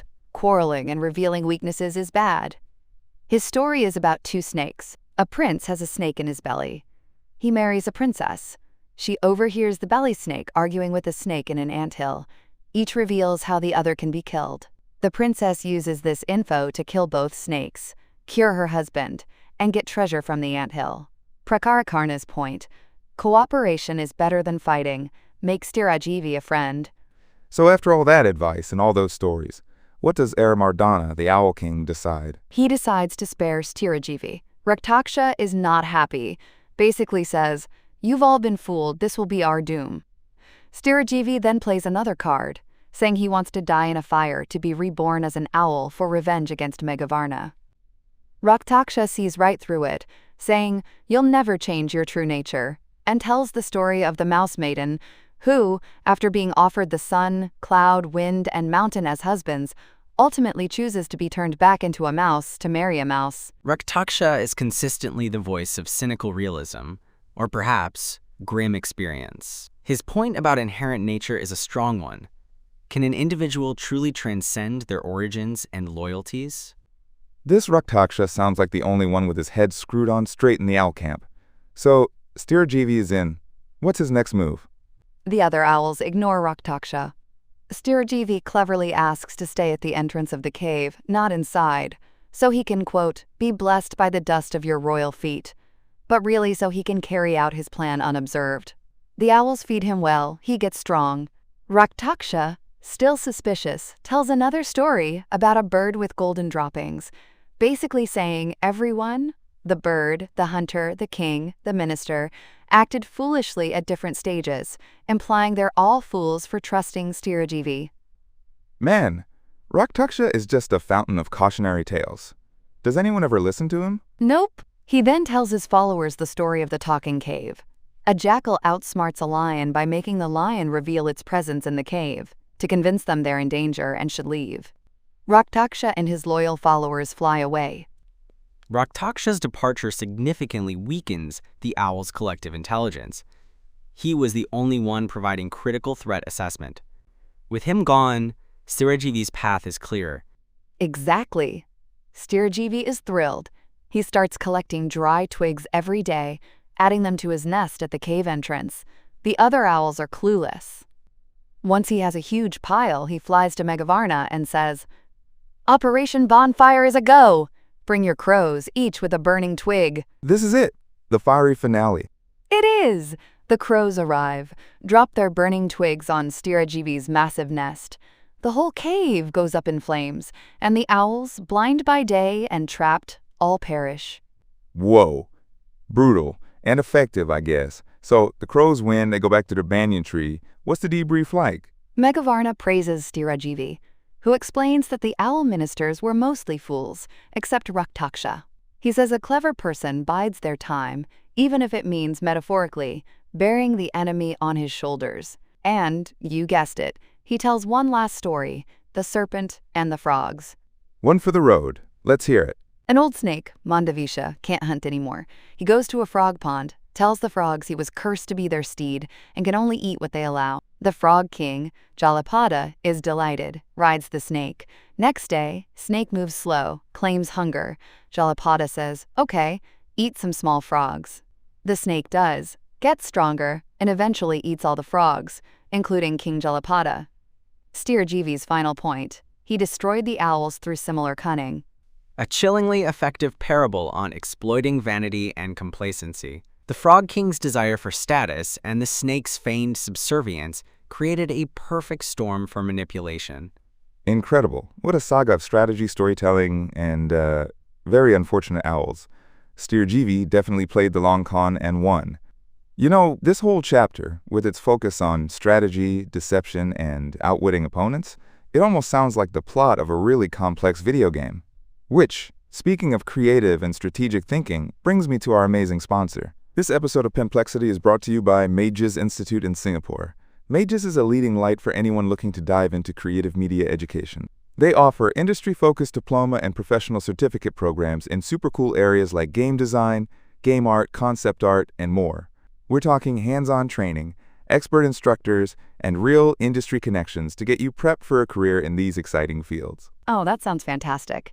You know, listening to Sthirajivi's intricate plans, it's all about understanding systems, predicting behavior, and creative problem-solving, skills that are probably super valuable in game design. Indeed, Sarah.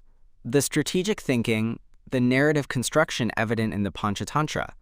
These are foundational elements in modern creative media. Mages Institute's focus on practical, career-oriented education seems perfectly aligned with fostering such skills.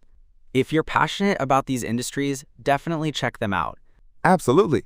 If you're looking to break in or level up your skills in game design, art, or other creative media, head over to mages.edu.sg.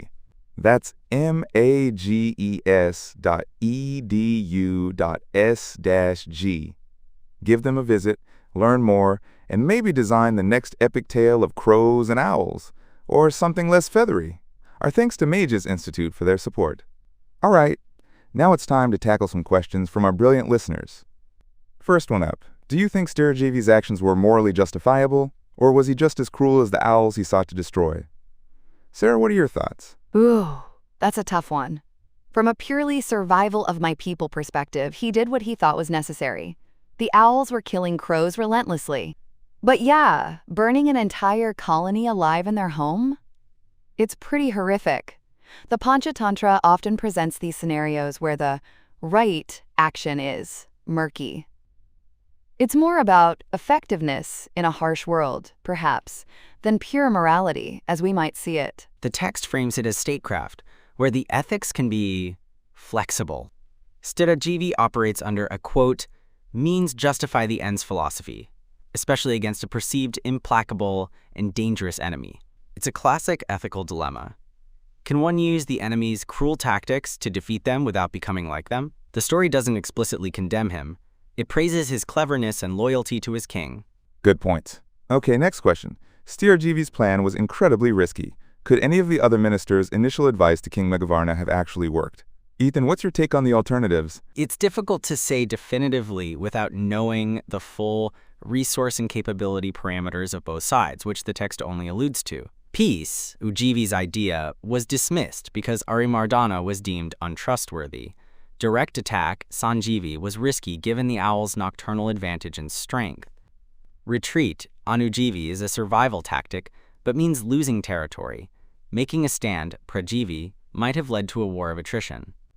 Seeking allies, Chiranjeevi, could have worked, but introduces new variables and dependencies. Stirajivi's deceit plan, while high risk, aimed for total enemy annihilation, which, from a ruthless strategic standpoint, is the most final solution if you believe coexistence is impossible. So basically, all options had big ifs attached. All right, last question. The stories within stories heavily feature spies, like Krikalika for the owls and Stirajivi acting as one. What does this chapter say about the importance of intelligence in conflict, Sarah? It screams that intelligence is everything. Stirajivi explicitly says, kings discover the world through their spies. His entire plan hinges on gathering intelligence about the owl's stronghold and their weaknesses, like being blind by day. Krikalika, the owl's spy, also plays a key role in reporting the crow's initial flight. Knowledge is power, and in these stories, it's often the key to victory or survival. The side that knows more, or uses what they know more cleverly, tends to win. Couldn't have said it better. Spies and Stories, the original Intel briefings. So folks, as we wrap up this incredibly dense and fascinating chapter, Sarah, could you give us the key takeaways? Well, the big one from Vishnu Sharma at the start is that stark warning. Never trust someone who once used to be your enemy, but now suddenly becomes your friend. Stirajivi is the perfect example of why he faked friendship to destroy the owls. And his own success story from Meghavarna emphasizes using deceit and cunning against a powerful and unscrupulous enemy. It's all about understanding your enemy, exploiting weaknesses, and sometimes playing a very, very deceptive game. And I'd add, the chapter brilliantly illustrates the power of narrative itself as a tool of persuasion and strategy. Nearly every major decision is preceded by a story meant to sway opinion. Also, the constant theme of wise versus foolish counsel. Raktaksha was the wise owl, but unheeded, leading to their downfall. Meghavarna, by contrast, heeded his wisest counselor, Stirajivi, and triumphed, albeit through morally ambiguous means. Excellent summaries, both of you. Deceit, strategy, the power of a good or manipulative story, and the importance of listening to the right advice, or crow. That was part 3 of the Panchatantra, of crows and owls. What a ride. So, what ancient text or perplexing chapter should Penplexity tackle next? Let us know.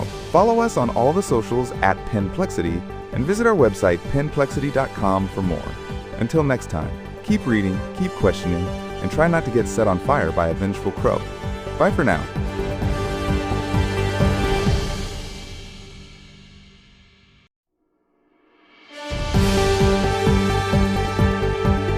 Hey everyone, and welcome back to Penplexity. You know, the podcast where we unravel the fascinating, the perplexing, and sometimes the downright wild world of literature.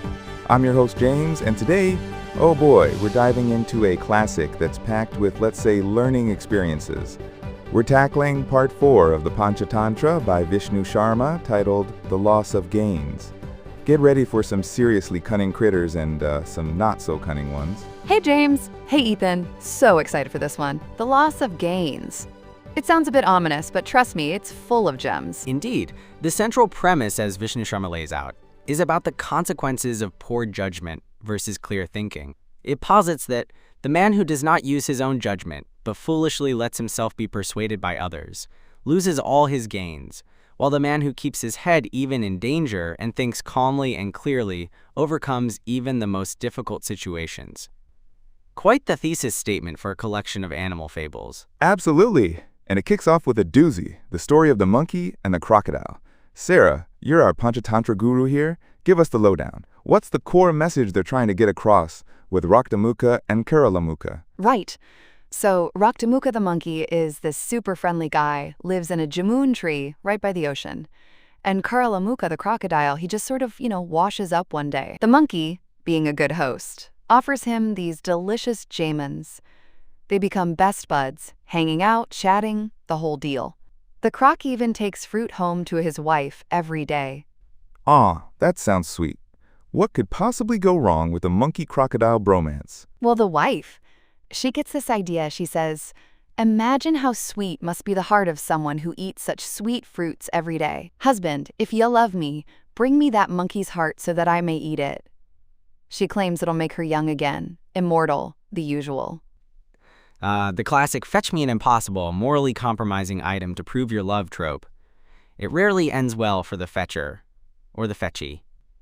The crocodile initially objects, of course. He says, "The monkey is my dearest friend, as close to me as though he were my brother. I cannot kill him." But the wife, she pulls out the waterworks, the guilt trip. "You don't love me anymore," she weeps.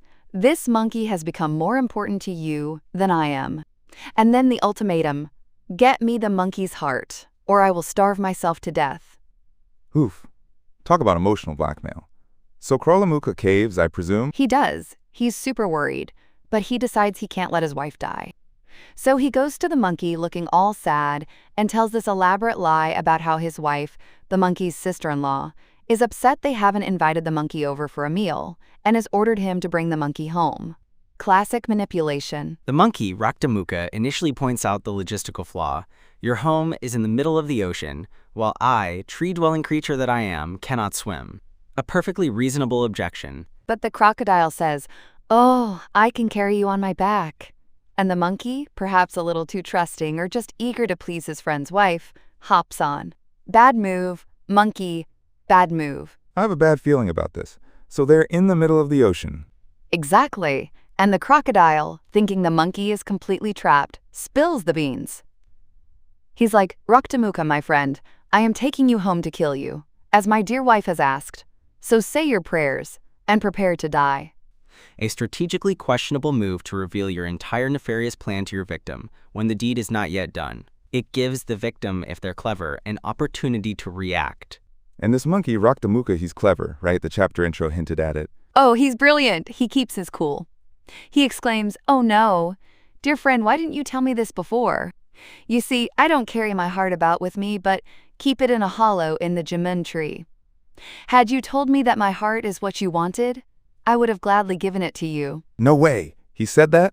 And the crocodile? The crocodile, Karalamukha, falls for it hook, line, and sinker. He's delighted. He thinks maybe there was a way to fulfill his wife's wish without killing the monkey. The desire to avoid direct conflict, perhaps, or just sheer gullibility. Yep, he turns right around, swims back to the tree, and the monkey, naturally, leaps off and scrambles up to safety. Then he lays into the crocodile. "Can anyone separate their hearts from their bodies? You are a fool to have believed me, and a scoundrel to have betrayed our friendship." Ha! Serves him right. So the monkey essentially used the crocodile's own foolishness against him. That's a masterclass in thinking on your feet. Precisely. The monkey demonstrated remarkable cognitive flexibility and emotional regulation under extreme duress. The crocodile, on the other hand, was driven by his wife's emotional manipulation and then by his own simplistic belief in the monkey's absurd claim. A failure of critical thinking at multiple stages. And the monkey doesn't stop there. The crocodile tries to patch things up, saying it was all a joke. But Raktamuka is having none of it. He says once a friend has become your foe, to trust him again is to ask for certain death. And then he tells the story of the Frog King and the serpent to illustrate his point. Oh, a story within a story. I love those. What's the gist of the Frog King, Gangadhatta? Gangadhatta, the Frog King, is fed up with his relatives. So he gets this brilliant idea to invite a black serpent, Priyadarshana, into his well to eat them. You know, the classic enemy of my enemy strategy. A strategy fraught with peril, especially when your new ally is a natural predator with a much larger appetite. The serpent, Priyadarshana, is initially hesitant, pointing out the logistical issues of getting into a well and the fact that frogs are, well, his food. But Gangadhatta convinces him, helps him into the well, and points out the annoying relatives. The snake eats them all. Problem solved, right?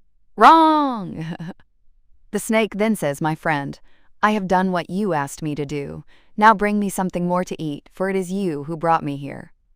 Oh, this is going downhill fast. The frog basically invited a monster into his house, and now the monster wants room service. Exactly! Gangadhatta tells him to leave. But the snake is like, "Nope, I'm comfy here, and if you don't feed me, I'll eat your wife, kids, and friends." So Gangadhatta has to keep feeding him other frogs. And eventually, the snake even eats Gangadhatta's son.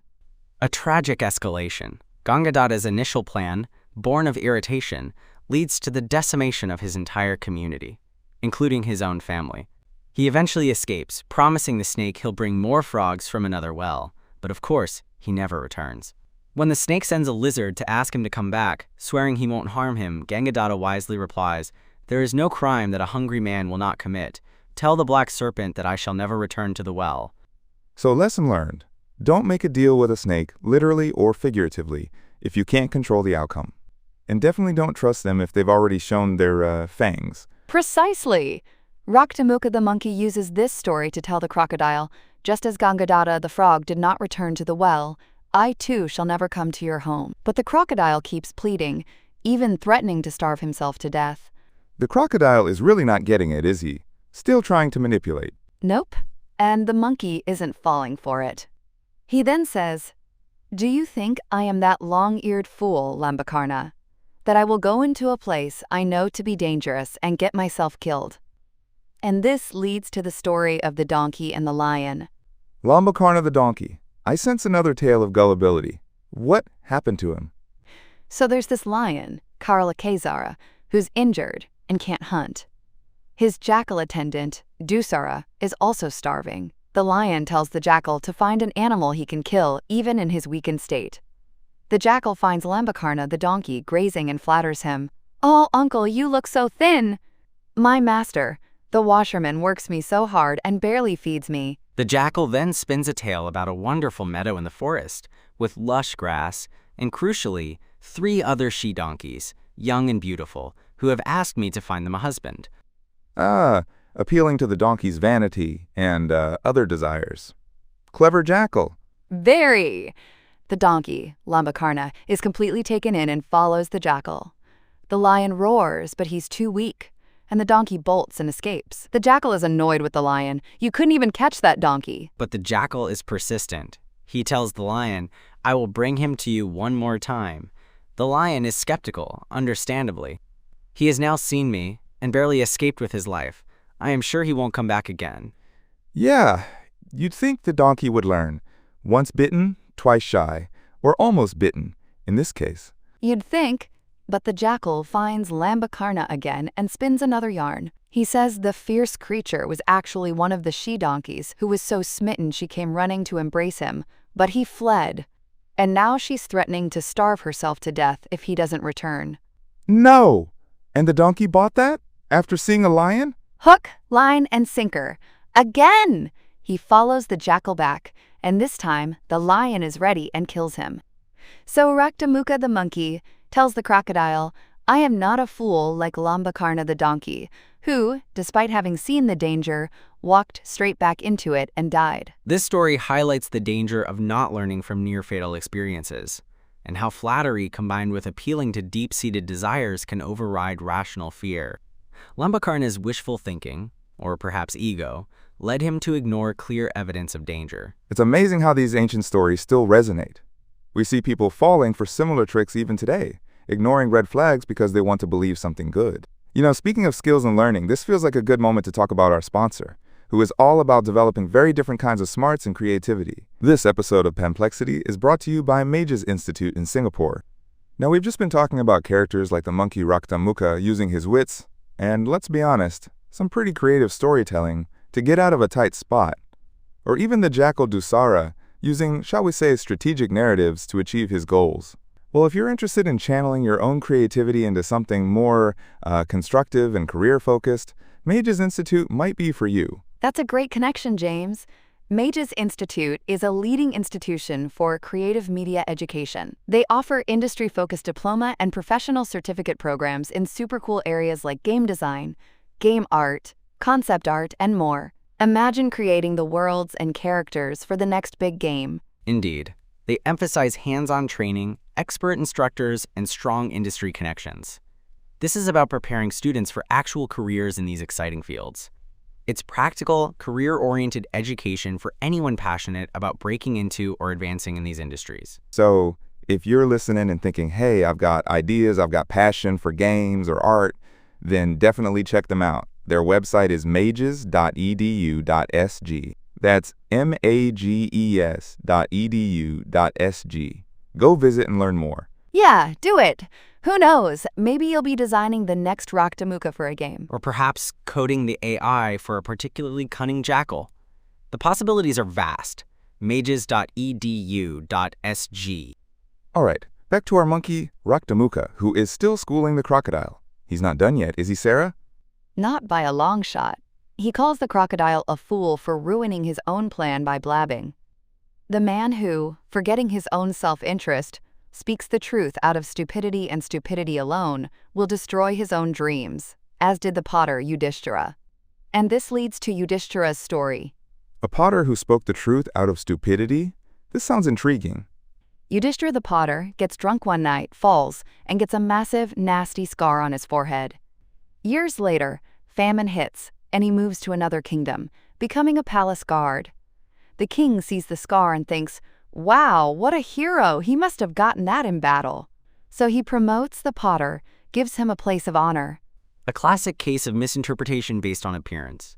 The scar, a symbol of a drunken accident, is perceived as a mark of valor. Then, during a big military tournament, the king asks Yudhishthira directly, "O great hero, what is your name? Where do you come from? And in which battle did you get this scar?" And the potter, bless his honest heart, just tells the plain truth. "Sire, my name is Yudhishthira. I am no warrior, but a potter. This scar is a wound I received when I fell, blind drunk upon the shards of a broken pot." Oh no, I can see where this is going.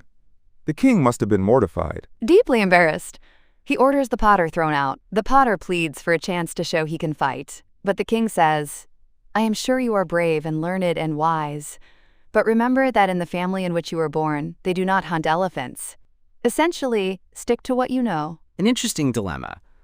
Was the potter's honesty commendable or foolish in that specific context? He could have perhaps been more diplomatic, but the story frames it as stupidity for revealing a truth that undermined his unearned favorable position.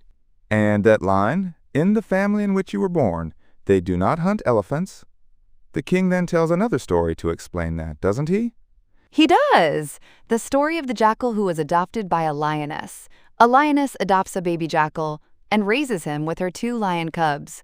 They all grow up as brothers, none the wiser about the jackal's true identity. Nature versus nurture in an anecdotal format. The jackal, despite being raised as a lion, retains some inherent jackal traits. One day, a huge elephant appears.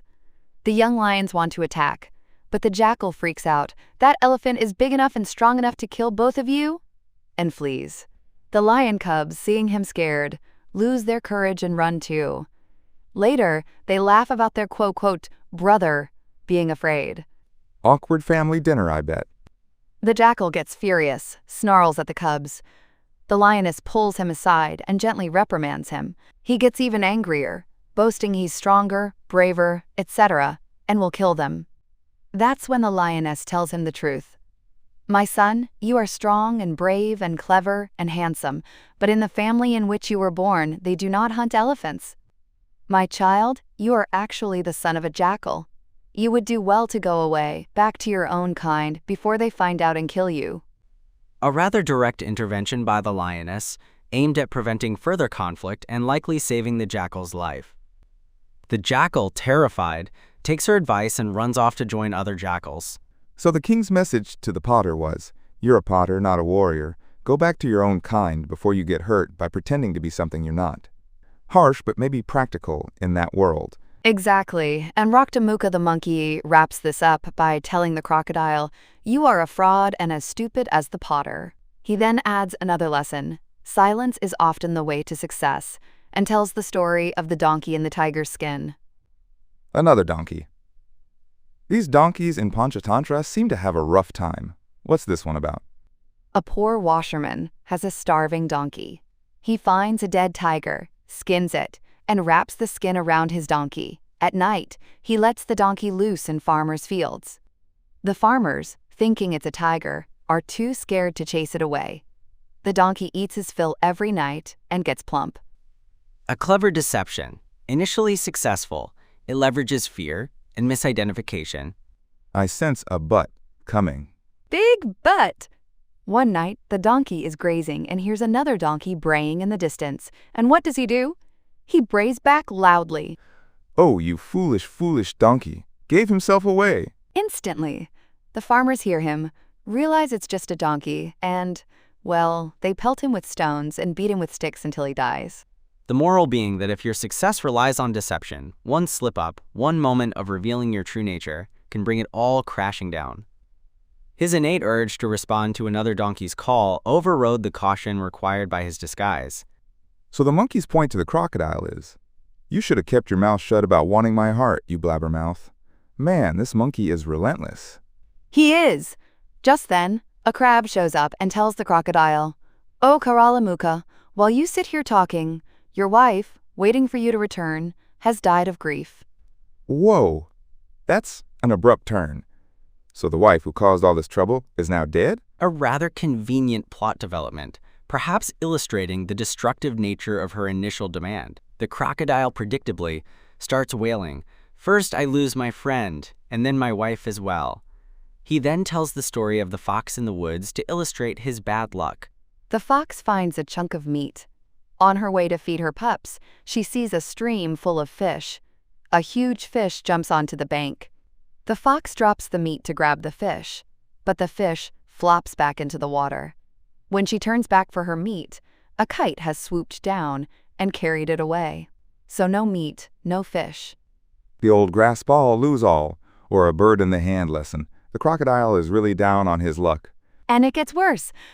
Another little water creature comes up and says, Oh, Karalamuka, while you sit here chatting, another crocodile has moved into your house. He is huge, much bigger than you. Misfortunes never come singly, as the saying goes, and as the crocodile himself notes, now he's lost his friend, his wife, and his home. So what does he do? He asks the monkey for advice. After everything. Yep, my dear friend, a huge crocodile, has moved into my house. Please tell me, what should I do? The monkey, quite rightly, is like, How dare you ask me for advice? You tried to kill me. But then the monkey, perhaps showing some residual something, tells him another story. The camel who had a bell around his neck to warn him about disregarding good advice. Okay, another cautionary tale. What's the deal with this camel? A chariot maker, Ujwalika, finds a lost camel in labor, takes her in, and she has a calf. He starts selling camel milk, gets rich, buys a whole herd. His favorite is that first calf, and he ties a tinkling bell around its neck. The bell becomes a point of pride for the young camel, but also makes it conspicuous. The young camel becomes conceited, hangs back from the herd, loving the sound of his bell. The other camels warn him it's dangerous to be alone, and so easily identifiable. He ignores them. One day, a lion hears the bell, sees the camel lagging behind, and, well, pounces and kills him. So don't be vain, listen to your friends, and don't make yourself an easy target. The monkey's basically saying, if I give you advice, crocodile, you better take it this time. Pretty much. The crocodile pleads, appealing to their old friendship and saying truly virtuous people help even those who've harmed them. And Raktamuka concedes. He advises the crocodile, go home and fight the crocodile who has taken possession of your house. He says there are two outcomes. You get killed fighting for a just cause, or you get your house back. Either way, problem solved. And to bolster this advice, the monkey recounts the story of the clever jackal, Panchatantra, as an example of how to deal with different types of opponents. Ah, the jackal who knew how to adapt. This sounds like a good one. Panchatantra finds a dead elephant but can't bite through its hide. First, a lion, the great, comes by.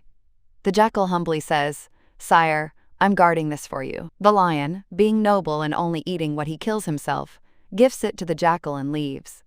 Next, a tiger, the valiant, appears. The jackal uses strategy. "Oh, uncle, the lion who killed this elephant just went for a drink and told me to let him know if any tigers come by so he can kill them." The tiger, terrified, flees. Then, a cheetah, the weak but with sharp teeth, comes. The jackal placates him with a share, saying, "Eat your fill, but run before the lion returns." The cheetah tears a hole in the hide, and just as he starts eating, the jackal shouts, "Run! The lion's back!" The cheetah flees, leaving the hole. A brilliant display of adaptive intelligence, submitting to the great, using strategy against the valiant, placating the weak for a specific gain. And then what? Was there an equal? Yep, another jackal, his equal in size and strength, shows up. Panchatantra remembers the saying, "And fight your equals as an equal." So he attacks the other jackal and kills him. Then he enjoys the elephant feast for days. Wow. So the monkey is telling the crocodile, this new crocodile in your house? He's your equal, you gotta fight him. That's some pretty direct advice. And he adds one more story for good measure, the dog in a foreign land. A dog named Chitranga leaves his drought-stricken town and finds a foreign town with plenty of food. He sneaks into a careless person's house daily and eats well. But every day, the local dogs attack him. Eventually, he decides, it is better to be poor and starving in my own land than a well-fed stranger in a foreign land and bear insults every day. He returns home. The moral being that home, even with hardship, offers a peace and belonging that a prosperous but hostile foreign land cannot. It reinforces the monkey's advice to the crocodile to fight for his own home. So after all that, what does Kuralamuka the crocodile do? He actually listens. He thanks the monkey, goes home, fights the usurper crocodile with great courage, kills him, and gets his house back, and lives there in peace. Well, I'll be a somewhat happy ending for the crocodile. After all those blunders, he finally learned something. What a chapter. Okay, that was a fantastic deep dive, folks. Let's take a few questions from our Penplexity listeners. First up, from listener Ancient Wisdom Seeker, what's the single most important lesson from the loss of gains? Ethan, you want to take a crack at that? Certainly. While there are many layers, the overarching message, stated at the very beginning by Vishnu Sharma, is paramount. The man who does not use his own judgment, but foolishly lets himself be persuaded by others, loses all his gains, while the man who keeps his head even in danger and thinks calmly and clearly overcomes even the most difficult situations. The monkey Raktamuka embodies the latter, while characters like the crocodile, initially, Lambakarna the donkey, and the potter demonstrate the former. Solid. Next question from Moral Quandary. It seems like a lot of these stories are about deception. Is the Panchatantra saying it's okay to be deceitful, Sarah? That's a great question. I don't think it's saying deceit is inherently okay in a moral vacuum. It's more showing it as a tool, a strategy, that can be used for survival, like the monkey tricking the crocodile to save his life, or for achieving an end, like the jackal Panchatantra securing his meal. Sometimes it's used foolishly, like the donkey in the tiger's skin. The stories are more about the consequences and effectiveness of different behaviors, including deception in various contexts, rather than a straightforward moral endorsement. Indeed, it's about pragmatism in understanding human and animal nature. The deceit of the crocodile's wife is portrayed negatively because of its malicious intent and destructive outcome, while the monkey's deceit is a life-saving tactic against that malice. Makes sense. One more, from Repeat Offender Fan. Many characters seem to make the same mistake twice, like the donkey Lambakarna. Why is that a recurring theme? Oh, that's such a key part of these tales. It's a stark reminder of human, or, well, animal, folly. It shows how powerful things like vanity, desire, or even just wishful thinking can be, making characters ignore blatant warning signs. Lambakarna wanted to believe in the beautiful she-donkeys and lush grass so much that he walked back into danger. It's a cautionary element, hammering home the importance of learning from your experiences or paying the price if you don't. Very true. Before we wrap, Sarah, could you distill the main takeaways from The Loss of Gains for us one last time? Absolutely. I'd say, first, always try to use your own judgment and think clearly, especially when things get hairy. Don't just panic. Second, don't be easily swayed or manipulated by others, particularly if it goes against your gut or common sense. Third, be super careful about who you trust, because betrayal can pop up where you least expect it, even from friends. Fourth, there's a time to speak and a time to keep quiet. Knowing the difference can be crucial, as Yudhishthira, the potter, and the braying donkey found out the hard way. Fifth, understand who or what you're up against, and adapt your strategy, like Mahachaturaka, the clever jackal.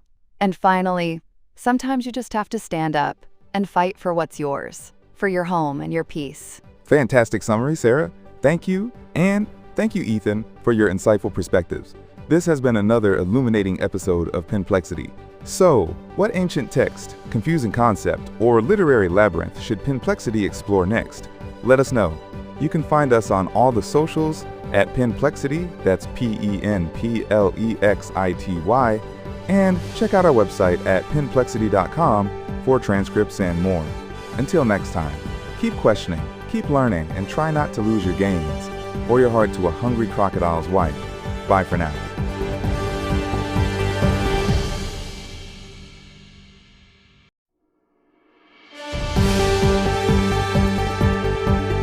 Hey everyone, and welcome back to Penplexity, a podcast where we get perplexed by literature and try to unperplex it, one chapter at a time.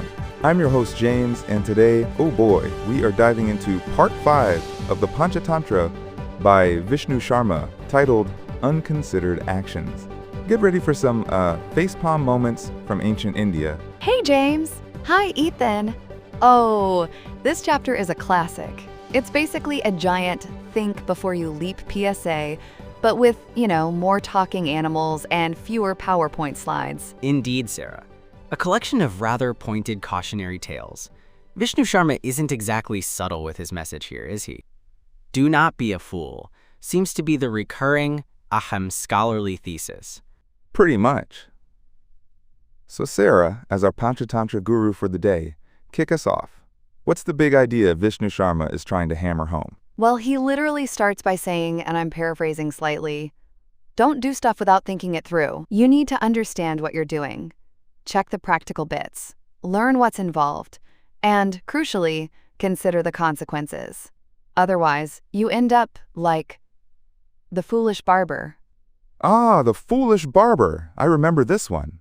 So there's this merchant, Manibhadra, right? Lost all his money, super bummed about being poor. Exactly.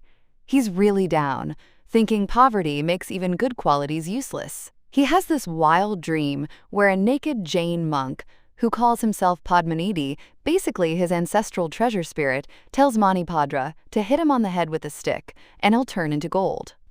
A rather, shall we say, unconventional method of wealth acquisition. One might question the structural integrity of a monk, if that's the standard procedure. You'd think. Manibhadra wakes up, dismisses it as a dream. But then, who shows up? The exact same naked monk. And the barber is there to shave him. So Manibhadra, excited, grabs a stick. Whack! The monk turns into a pile of gold and gems. Instant riches. But the barber saw it all, didn't he? Yep, Manibhadra bribes him to keep quiet. But the barber, well, he's not the sharpest tool in the shed. He thinks, aha! Hit any naked monk, get gold! So next day, he invites a bunch of Jain monks to his house. His inductive reasoning was, to put it mildly, flawed. He observed a single, highly specific event and generalized it into a universal principle. A classic cognitive error. Totally. He even sweet-talks the chief monk by offering cloth for their books and money for scribes, which, as the story notes, even a world-renouncing monk couldn't resist. Once they're inside, he locks the door and starts, well, whacking them with a stick. Oh no, that's awful and kind of hilarious in a dark way. What happened? The monks scream, watchmen rush in, rescue the poor, bleeding monks, and arrest the barber. When the judges ask why he did it, he blurts out, "I saw the merchant do it. He killed a monk." So they haul Manibhadra in. The barber's defense strategy appears to be, if I'm going down, I'm taking him with me, compounded by a complete misinterpretation of the original event.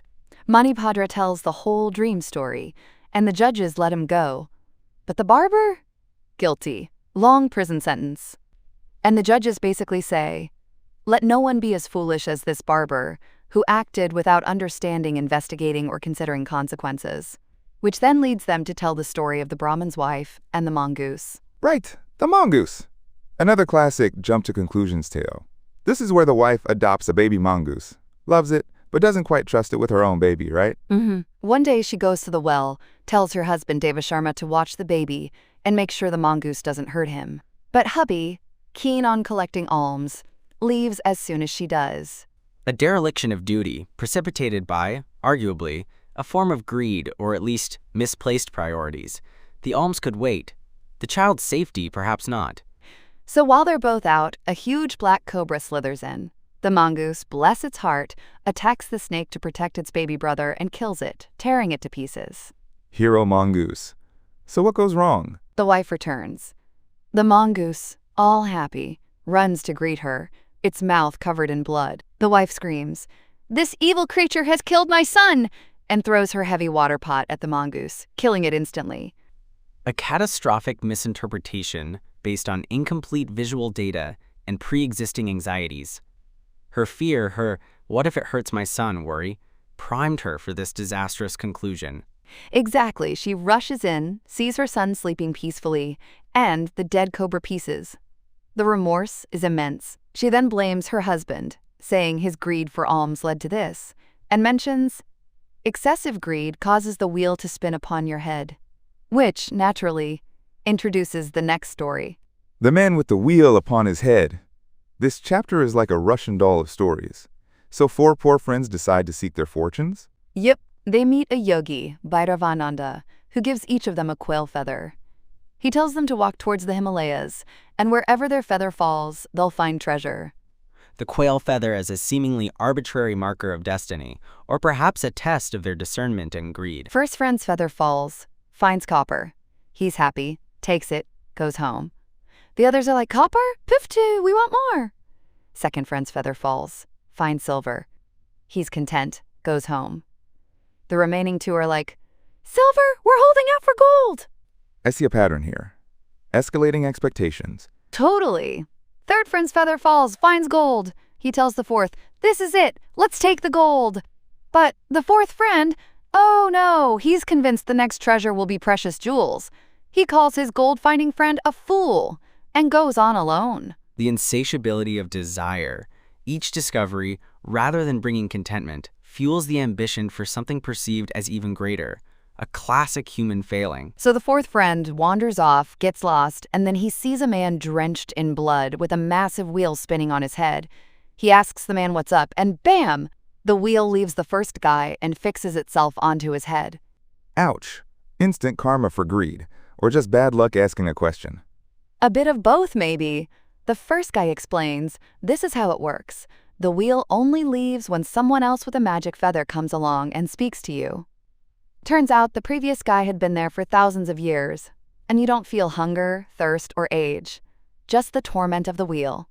A rather potent metaphor for being trapped by one's own relentless pursuit. The blessings of not aging or needing sustenance are overshadowed by the singular eternal torment. His friend, Suvarnasiddhi, the gold finder, eventually finds him and is horrified. Suvarnasiddhi says, see? Common sense is greater than book learning. Learning without good sense is useless, and tells the story of the learned men who had no common sense. Ah, the academic dream team. 3 scholars, super learned but zero common sense, and one guy, Subhuti, not very learned but street smart.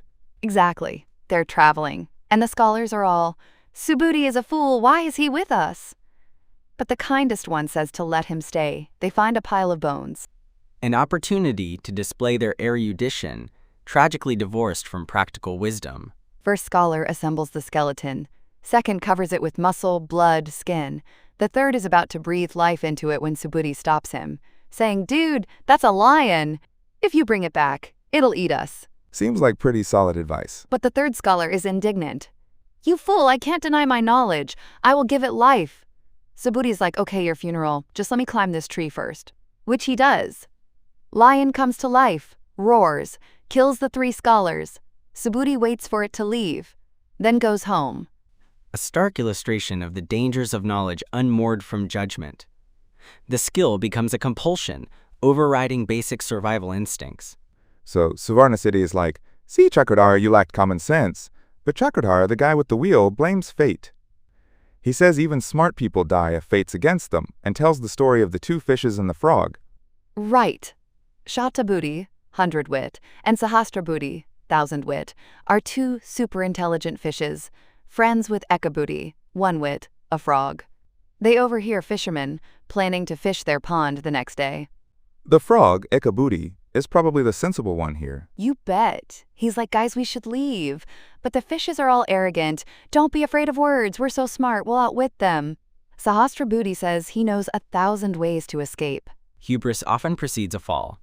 Their intelligence became a blinder, preventing them from taking simple, effective precautionary measures. So Ekabhuti, the frog, says my limited intelligence tells me to get out, and he leaves with his wife that night. Next morning, fishermen come, catch everyone. Shatabhuti and Sahasrabhuti try all their tricks, but nope, caught and killed. The frog, safe in a nearby well, sees them being carried off. So Chakradhara's point is, intelligence can't save you from fate. But Suvarnasiddhi isn't buying it, right?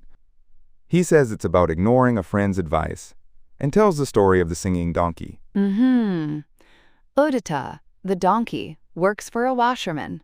At night, he roams free and becomes best buds with a jackal. They raid cucumber fields together. An unlikely alliance, forged in the pursuit of illicit cucumbers. One beautiful night, the donkey feels like singing. He asks the jackal, which raga shall I sing? The jackal's like, Uncle, bad idea. We're thieves. Your braying is loud. Farmers will come. The jackal sounds like the Subhuti of this story.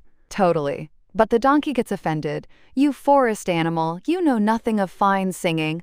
He boasts about his knowledge of musical theory, 7 notes, 3 scales, all that jazz. A classic case of Dunning-Kruger, perhaps. His perceived competence far outstrips his actual ability, at least in a context requiring stealth. The jackal, seeing he can't stop him, hides. The donkey brays. Farmers rush in, beat him, and tie a heavy millstone around his neck. The jackal mutters, you wouldn't listen. Now you have your reward. Another told-you-so moment. So Suvarnasiddhi tells Chakradhara, you didn't listen to me. And Chakradhara then admits, yeah, maybe you're right, and tells the story of Mantaraka the weaver. Mantaraka the weaver breaks his loom, goes to find wood. He's about to cut down a rosewood tree when a yaksha who lives in it stops him, offering a boon if he spares the tree. The classic, quote, boon from a supernatural entity trope, which rarely ends well for the greedy or foolish. The weaver decides to consult his friend, the barber. Same profession, different foolish barber, I guess. The barber says, ask for a kingdom. You'll be king. I'll be prime minister. Ambitious barber. What does the wife say? He then asks his wife. She says being king is too much trouble. Her brilliant idea? You weave 1 cloth a day now. Ask for an extra pair of hands and another head. Then you can weave 2 pieces of cloth, 1 for needs, 1 for luxuries. Her logic is quantitatively sound but qualitatively disastrous. She optimizes for production without considering the socio-aesthetic implications of a 2-headed, 4-armed weaver. The weaver thinks this is genius, runs back to the yaksha, makes his request. Poof! He gets his extra parts. He proudly walks back to town, but the townspeople see him, scream monster, and stone him to death. Oh man, that's grim. This is definitely a think things through chapter. You know, unlike the poor weaver, some people do need the right tools and guidance to bring their visions to life, especially in creative fields. And speaking of creative endeavors and not ending up like a monster, this is a perfect moment to talk about our amazing sponsor, Majas Institute in Singapore. Majas Institute is a leading institution for creative media education. They offer industry-focused diploma and professional certificate programs in super cool areas like game design, game art, concept art, and more. Unlike our friend the barber, who jumped to some wild conclusions about gold production, or the weaver, whose creative upgrade backfired spectacularly, Magas is all about giving you hands-on training, expert instructors, and strong industry connections. Absolutely, James. If those scholars who revived the lion had taken Consequence Design 101 feet at Majas, they might still be around. Majas really prepares you for successful careers in these exciting fields. They want to reach listeners passionate about these industries, looking for practical, career-oriented education. So you actually learn to create thoughtfully, unlike, well, most of the characters we're talking about today. Indeed. And one could argue that the fourth friend, endlessly seeking more treasure, lacked a foundational strategy. Majas provides that solid foundation. They equip you with the tools and knowledge, so your creative journey isn't just aimless wandering, ending with a metaphorical wheel on your head. Their website is mages.edu.sg. mages.edu.sg. Definitely worth a visit if you're looking to break in or advance your skills in creative media. Thanks, guys. Yes, check out mages.edu.sg. Okay, back to Chakradhara, still under his wheel. He then talks about the imp of unattainable desires, leading to the story of Sharma's father. This is the miserly Brahmin who begs for alms and hoards flour in an earthen pot. Every night he lies in bed, staring at it, dreaming. The pot of flour becomes the vessel for all his accumulated and increasingly elaborate aspirations. One night he daydreams. The pot will fill, famine will strike, he'll sell the flour for 100 silver coins. Then he'll buy goats, they'll have kids, he'll sell them for cows, then buffaloes, then mares, then a stable full of horses. He'll sell the horses for gold, build a grand house, marry a rich man's beautiful daughter. They'll have a son named Sharma. Wow, that escalated quickly from a pot of flour. It keeps going. Sharma will crawl towards him in the garden near the stables, get too close to the horses. He'll shout for his wife, but she'll be busy. So he'll spring forward to save his son. Thus, and as he acts this out in his sleeper reverie, he leaps out of bed, knocks his shoulder against the actual pot of flour. It falls, shatters on his head, covering him in flour, and all his dreams with it. A literal and metaphorical crash. His entire projected future, built on a series of increasingly improbable assumptions, collapses with the physical object of his initial desire. That's a potent image, ending up covered in the very thing your dreams were built on. Suvarnasiddhi then says, men fall prey to greed and act without thinking, like King Chandra. This is the last big story. King Chandra loves monkeys for his son. The chief monkey is wise and old. The king also has sheep. And one ram is a glutton, always stealing from the kitchen. Cooks throw things at him.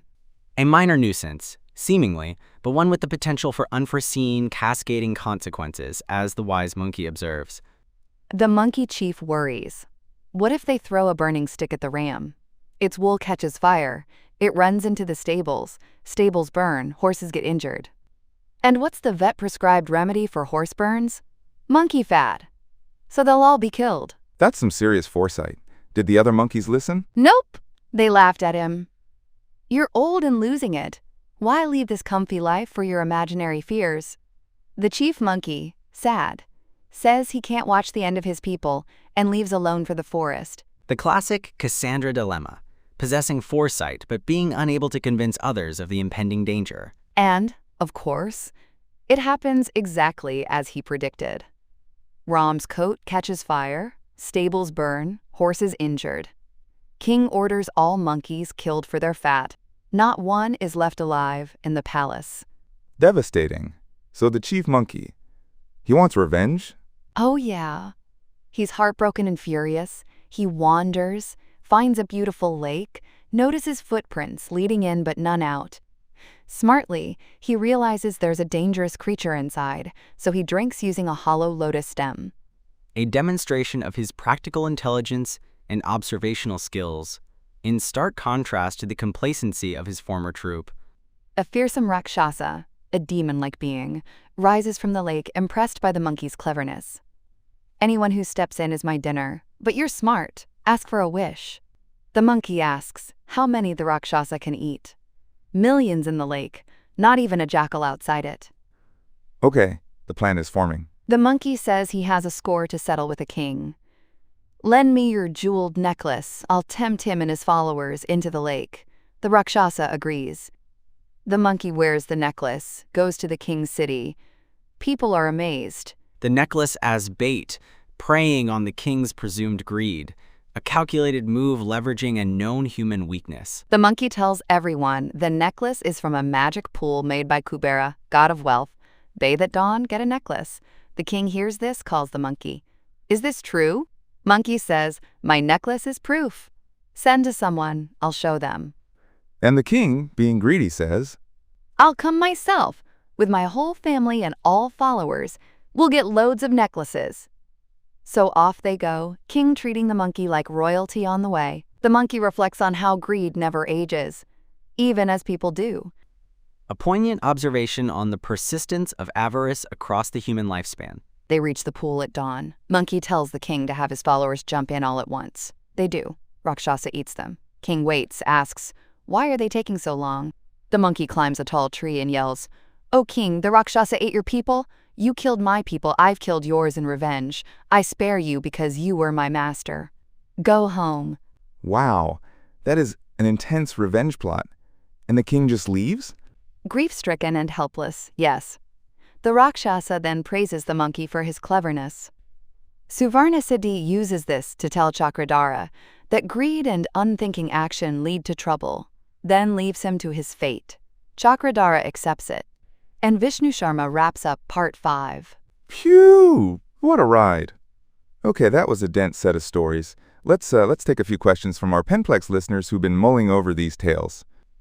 First one, do you think the stories are too harsh in their portrayal of consequences? Ethan, what are your thoughts? Well, considering the Panchatantra was intended as a manual for princes on needy, wise conduct of life, including statecraft, the harshness serves a purpose.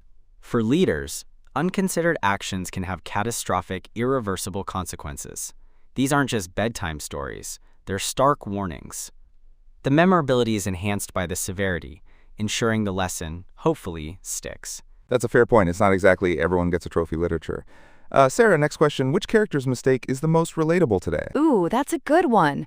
For me, maybe Soma Sharma's father, the one with the pot of flour.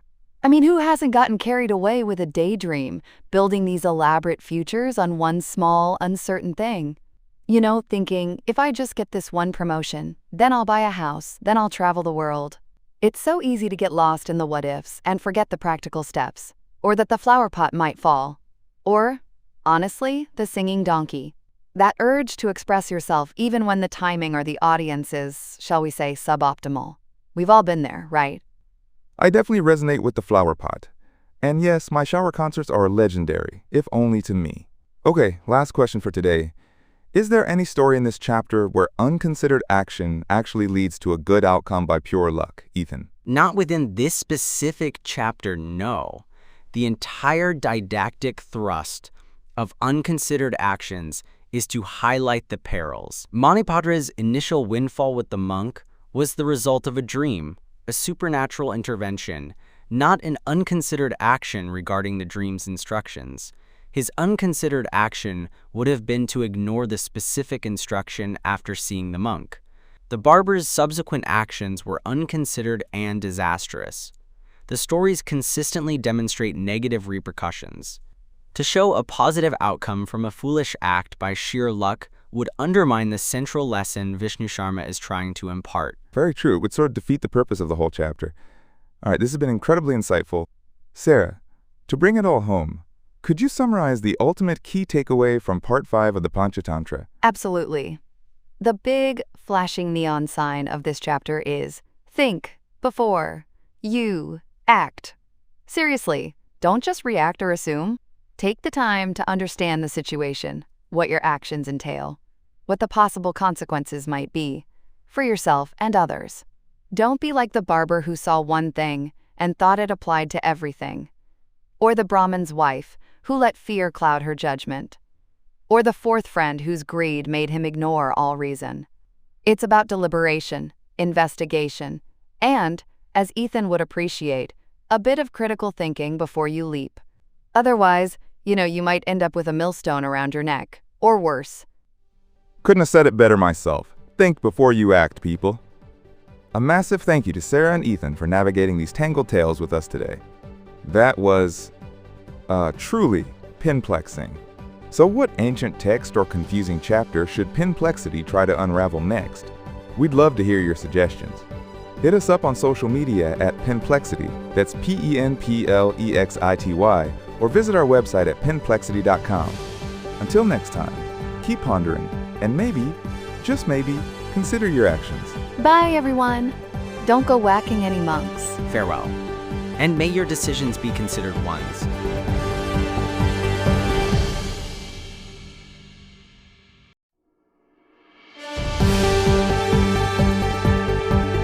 Hello, and welcome back to Penplexity, the podcast where we untangle the wonderfully perplexing world of books. I'm your host, James, and today we're diving into something a little different. Not a story itself, but the gateway to many, the translator's note from Rohini Chowdhury's translation of the Panchatantra. Sounds a bit academic, I know, but trust me, this note is a story in itself. It really is, James. Hi, everyone. I was so fascinated by this. You usually skip the translator's note, right? Or I do, sometimes, if I'm being honest. But this one, it's like a mini adventure before the main quest.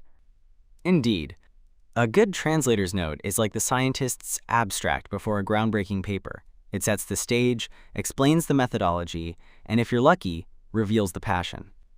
And this one, well, it has passion in spades. Hello, by the way. Welcome back, Ethan. Always good to have your precise perspective. So, Sarah, kick us off. What's the big deal with this particular translator's note? Why did Rohini Chowdhury even embark on this, 20-year journey she mentions? Oh, it's such a lovely reason. She started translating the Panchatantra for her own daughters. She grew up with these stories, part of the landscape of her life, as she puts it. And when she looked for versions for her kids, she found that all the children's editions, while charming, had lost something super important. The original story within a story structure.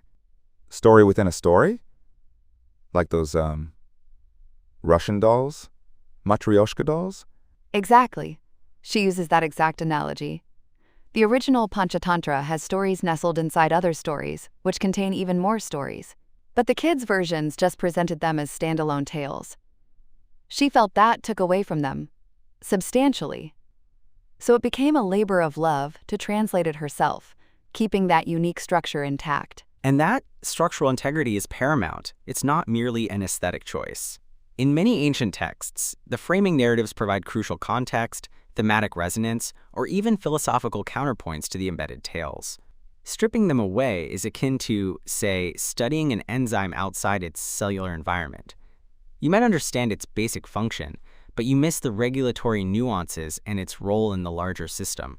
Wow, okay, an enzyme. Got it. So it took her 20 years? Did her daughters, outgrow them by then?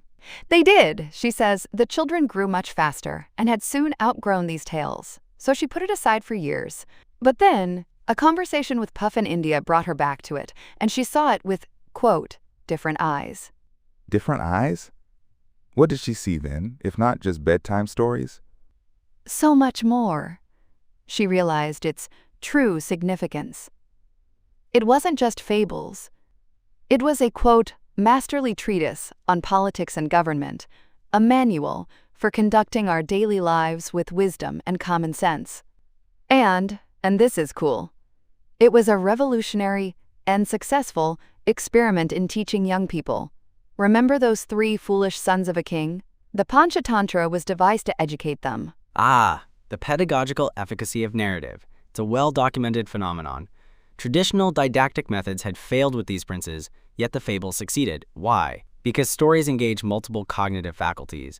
They don't just impart information, they evoke emotion, stimulate imagination, and allow for vicarious experience. The Panchatantra, by awakening in them curiosity about the world and teaching, quote, practical wisdom, essentially rewired their learning pathways. Within 6 months, blockheads to wise men.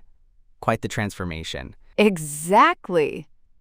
And it's been used to educate young people everywhere since then, which is pretty amazing. So this storytelling for teaching thing, is it unique to Panchatantra, or was it like a common practice in ancient India? Oh, it's an ancient tradition in India. The note mentions animal stories in works as old as the Rig Veda, from like 1700 to 1100 BCE, and the Upanishads. And then there are the Buddhist Jataka tales, which are also huge collections of animal stories from Buddha's previous lives, used to explain his teachings. The Panchatantra, composed around 300 CE, just continued this tradition of using stories for the, quote, heavier and more serious purpose of teaching. It's a near universal human behavior, isn't it? Using narrative to transmit cultural values, survival strategies, moral codes, from campfire stories of early humans to complex mythologies. The specific animal symbolism might vary, an owl being wise in one culture, a harbinger of misfortune in another, as mentioned later in the book's characters section for India. But the underlying mechanism of story as a vessel for knowledge is deeply ingrained. That makes sense. The note also says its appeal isn't just for kids, right? It looks at life head-on. What does that mean? It's not all, and they all lived happily ever after? Definitely not. That's what makes it so powerful. It doesn't try to give linear solutions where good wins over evil. It acknowledges that life, love, politics, friendships, they're all complex. Right and wrong, truth and falsehood can be, quote, a matter of circumstance, expediency, or what is practical. That's pretty deep stuff. And perhaps more intellectually honest. Simplistic morality tales can be comforting, but they often fail to equip individuals for the nuanced ethical dilemmas of real life. Acknowledging ambiguity, the gray areas, fosters critical thinking. It's why these stories resonate across ages and cultures, over 200 versions in more than 50 languages, as Chowdhury notes. That's a testament to their enduring relevance, not despite their complexity, but because of it. 200 versions. That's wild. You know, speaking of learning and creative approaches, this actually brings me to our sponsor for this episode. Penplexity is proudly supported by Magus Institute in Singapore. Oh, Magus, that's cool. It is. Magus Institute is a leading institution for creative media education. They offer industry-focused diploma and professional certificate programs in awesome areas like game design, game art, concept art, and more. It's all about hands-on training, expert instructors, and strong industry connections to get you career ready. That sounds fantastic, especially if you're passionate about those fields. It's like, the Panchatantra was this ancient way of teaching vital skills through stories, and Magus is equipping people with modern creative skills. There's a nice link there about imparting knowledge in engaging ways. Aptly put, Sarah. The creation of compelling narratives and immersive worlds, be it in game design or concept art, requires both technical proficiency and a deep understanding of storytelling principles that have, in essence, been refined over millennia, as evidenced by texts like the Panchatantra. If you're looking for practical, career-oriented education in these creative industries, Magus sounds like a place to explore. Absolutely. So if you're listening and you're thinking, hey, I want to create the next big game or design breathtaking worlds, check them out. Their website is mages.edu.sg. That's mages.edu.sg. Seriously, go have a look. Do it. Support those who support Penplexity. All right, so back to these 200 versions. How on earth did these stories travel so far? We're talking like 300 CE India to everywhere. It's an incredible journey. The first big leap was in the 6th century CE, when it was translated into Pahlavi, that's Middle Persian, for a Sasanian ruler. That Pahlavi version is lost, but it was the source for a Syriac translation. Then, about 2 centuries later, it was translated into Arabic by Abdullah ibn Amuqafa, and it became super famous as Kalila wa Dimna, named after 2 jackal characters, Karataka and Damanika. Kalila wa Dimna. I think I've heard of that. Probably. From that Arabic version, it just exploded. More translations into Syriac, Persian, Hebrew, Greek, and then into European languages. In Europe, it became known as the Fables of Bidpai. And get this, its influence can be seen in La Fontaine's Fables, the Arabian Nights, even the Brothers Grimm fairy tales. It also traveled to Indonesia. It's like a literary superstar. It's a fascinating case study in cultural transmission. Stories are like mental viruses, or memes in the Dawkinsian sense. The ones that are particularly compelling, adaptable, or carry useful wisdom can replicate and spread across vast cultural and temporal distances. Each translation and retelling is also an act of reinterpretation, adapting the stories to new contexts while, ideally, preserving their core essence. The journey of the Panchatantra is a prime example of this evolutionary process of narrative. Mind blown. So who actually wrote the original? This Vishnu Sharma guy. The note says we don't know much about him. Was he even like a real person? That's the big mystery. The Panchatantra itself says its author was Vishnu Sharma, an 80-year-old super-learned Brahmin teacher who took on the challenge of educating King Amarashakti's three, dull-witted sons. But there's no other independent evidence about him. So he could have been a real historical person, or, as the note suggests, himself a fictional character, invented as a literary device for the purpose of narrating the stories. The concept of singular authorship, as we understand it today, wasn't always prevalent in ancient times, especially for didactic or folkloric material. Often, texts were compilations, evolving over time through multiple hands. Whether Vishnu Sharma was a specific individual or a symbolic representation of the wise teacher archetype, what's clear from the text is the compiler's profound knowledge. Politics, statecraft, human nature, familiarity with texts like the Arthashastra. The author function, in Foucault's terms, is fulfilled regardless of biographical certainty. Right. So Rohini Chaudhary, in her translation, she wasn't just doing a, word-for-word Google Translate kind of thing, was she? How did she approach it? No, not at all. She based it on original Sanskrit texts, but aimed to be, quote, faithful as possible to the spirit of the original work, not a literal, line-by-line translation. A key thing she did was leave out many of the repetitions. Apparently, the original text repeats the lesson from a story over and over again, which could get tedious for a modern audience. So she aimed for a crisper and lighter read. That makes sense for today's readers. Okay, now, there's a section in the note that really stood out to me. It talks about the portrayal of women, and it uses words like prejudiced and exceedingly misogynistic.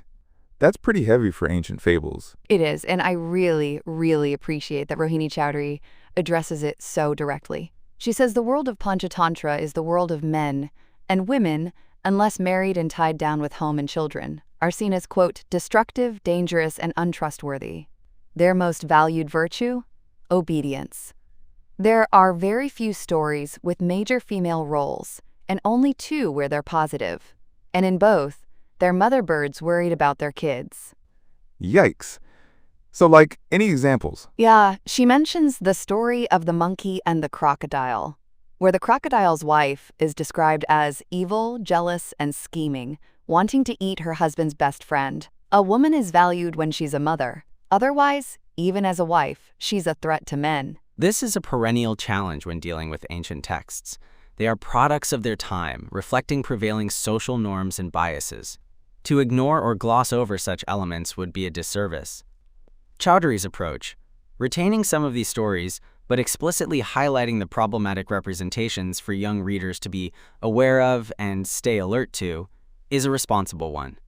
She also mentions taking, quote, the liberty to leave out the more overtly misogynistic tales, noting they were few and didn't compromise the work's integrity. Yeah, it's a tough balance, wanting to preserve the work but also be mindful of modern sensibilities, especially for younger readers. I think she navigates it really well by being transparent. That's a really thoughtful way to handle it. Okay, we're nearing the end, but before we wrap up, let's take a few questions from our listeners. First question is from Leo in London. Leo asks, you mentioned the story within a story structure. Can you give a simple example of how that works from the book, or at least how the note describes it? Sarah, you touched on this. Sure, Leo. The note explains it with levels. Level 1 is the entire Panchatantra being told by an unseen narrator to us, the readers. Level 2 is the prologue, the story of the king and his sons, which explains why it was written. Level 3 is where Vishnu Sharma starts narrating the 5 main parts, or tantras, to the princes. Each part has its own frame story. Then, Level 4 would be a story within that frame story. For example, in Part 1, the frame story is about a lion and a bull. Within that, Dhammanaka the jackal might tell a story, like the story of the crow and the cobra, to his friend Karataka. And some stories even go to Level 5 or 6. It's like opening one box to find another, and another. Clever. Okay, next question is from Priya in Mumbai. The note says, animal characters reflect Indian cultural perceptions. What's an example of an animal seen differently elsewhere that's mentioned? Ethan, you hinted at this earlier. An excellent question, Priya. The note itself, or rather the extended material on characters within the book, provides a clear example, the owl. In many Western cultures, the owl is a symbol of wisdom. Think of Archimedes, Merlin's owl, or the wise old owl in children's stories. However, the text states that in India, an owl is often considered, quote, evil and unlucky. This highlights how the same creature can carry vastly different symbolic weight depending on the cultural lens, which is crucial for understanding the intended meaning of characters in these fables. Fascinating. All right, one last question. This is from Sam. No location given. Sam asks, if Vishnu Sharma, the author, might be fictional, does that change how we should see the Panchatantra? What do you think, Sarah? That's a great question, Sam. My take and what I get from the note is, not really. Whether Vishnu Sharma was one real genius or a name given to a tradition of wisdom, the stories themselves, their cleverness, their lessons on statecraft, human nature, and worldly wisdom, all of that remains. The impact of the Panchatantra through centuries, its journey across the globe, its power to teach and entertain, that's all real, regardless of the specifics of its original authorship. The wisdom is in the words, not just the name attached to them. I'd concur. The textual artifact and its historical impact are what we primarily engage with. The question of authorship, while academically interesting, often has little bearing on the intrinsic value or the experienced meaning of such foundational works. The Panchatantra's enduring power lies in its narrative genius and its insightful portrayal of the human condition, often through animal proxies. Brilliantly put, both of you. So as we wrap up our look at this incredible translator's note, Sarah or Ethan, who wants to give us a quick summary of the key takeaways? I can jump in. First, the Panchatantra is way more than just simple animal fables. It's a sophisticated work with a unique story-within-a-story structure that's crucial to its meaning. Second, Rohini Chowdhury's translation was a real passion project, aiming to preserve that structure and its deep wisdom for a new generation. Third, these stories offer profound insights into politics, human nature, and practical life, not just easy moral lessons. And finally, her note is a fantastic example of how a translator engages with a text, including tackling difficult aspects like its historical biases, particularly regarding women. And I'd add the sheer historical and global impact. The Panchatantra's journey from ancient India to becoming a cornerstone of world literature, influencing countless other works, is a remarkable story in itself. And the note beautifully illuminates how these ancient teaching methods, using narrative to impart complex knowledge, were incredibly effective and, in some ways, revolutionary. Fantastic summaries. Well, that's all the Penplexity we have time for today. What a fascinating peek behind the curtain of translation.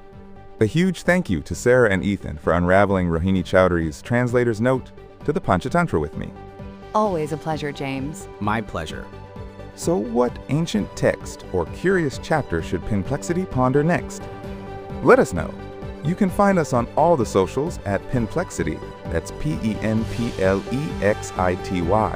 and on our website, penplexity.com. Until next time, keep reading, keep questioning, and keep enjoying the beautiful complexity of words.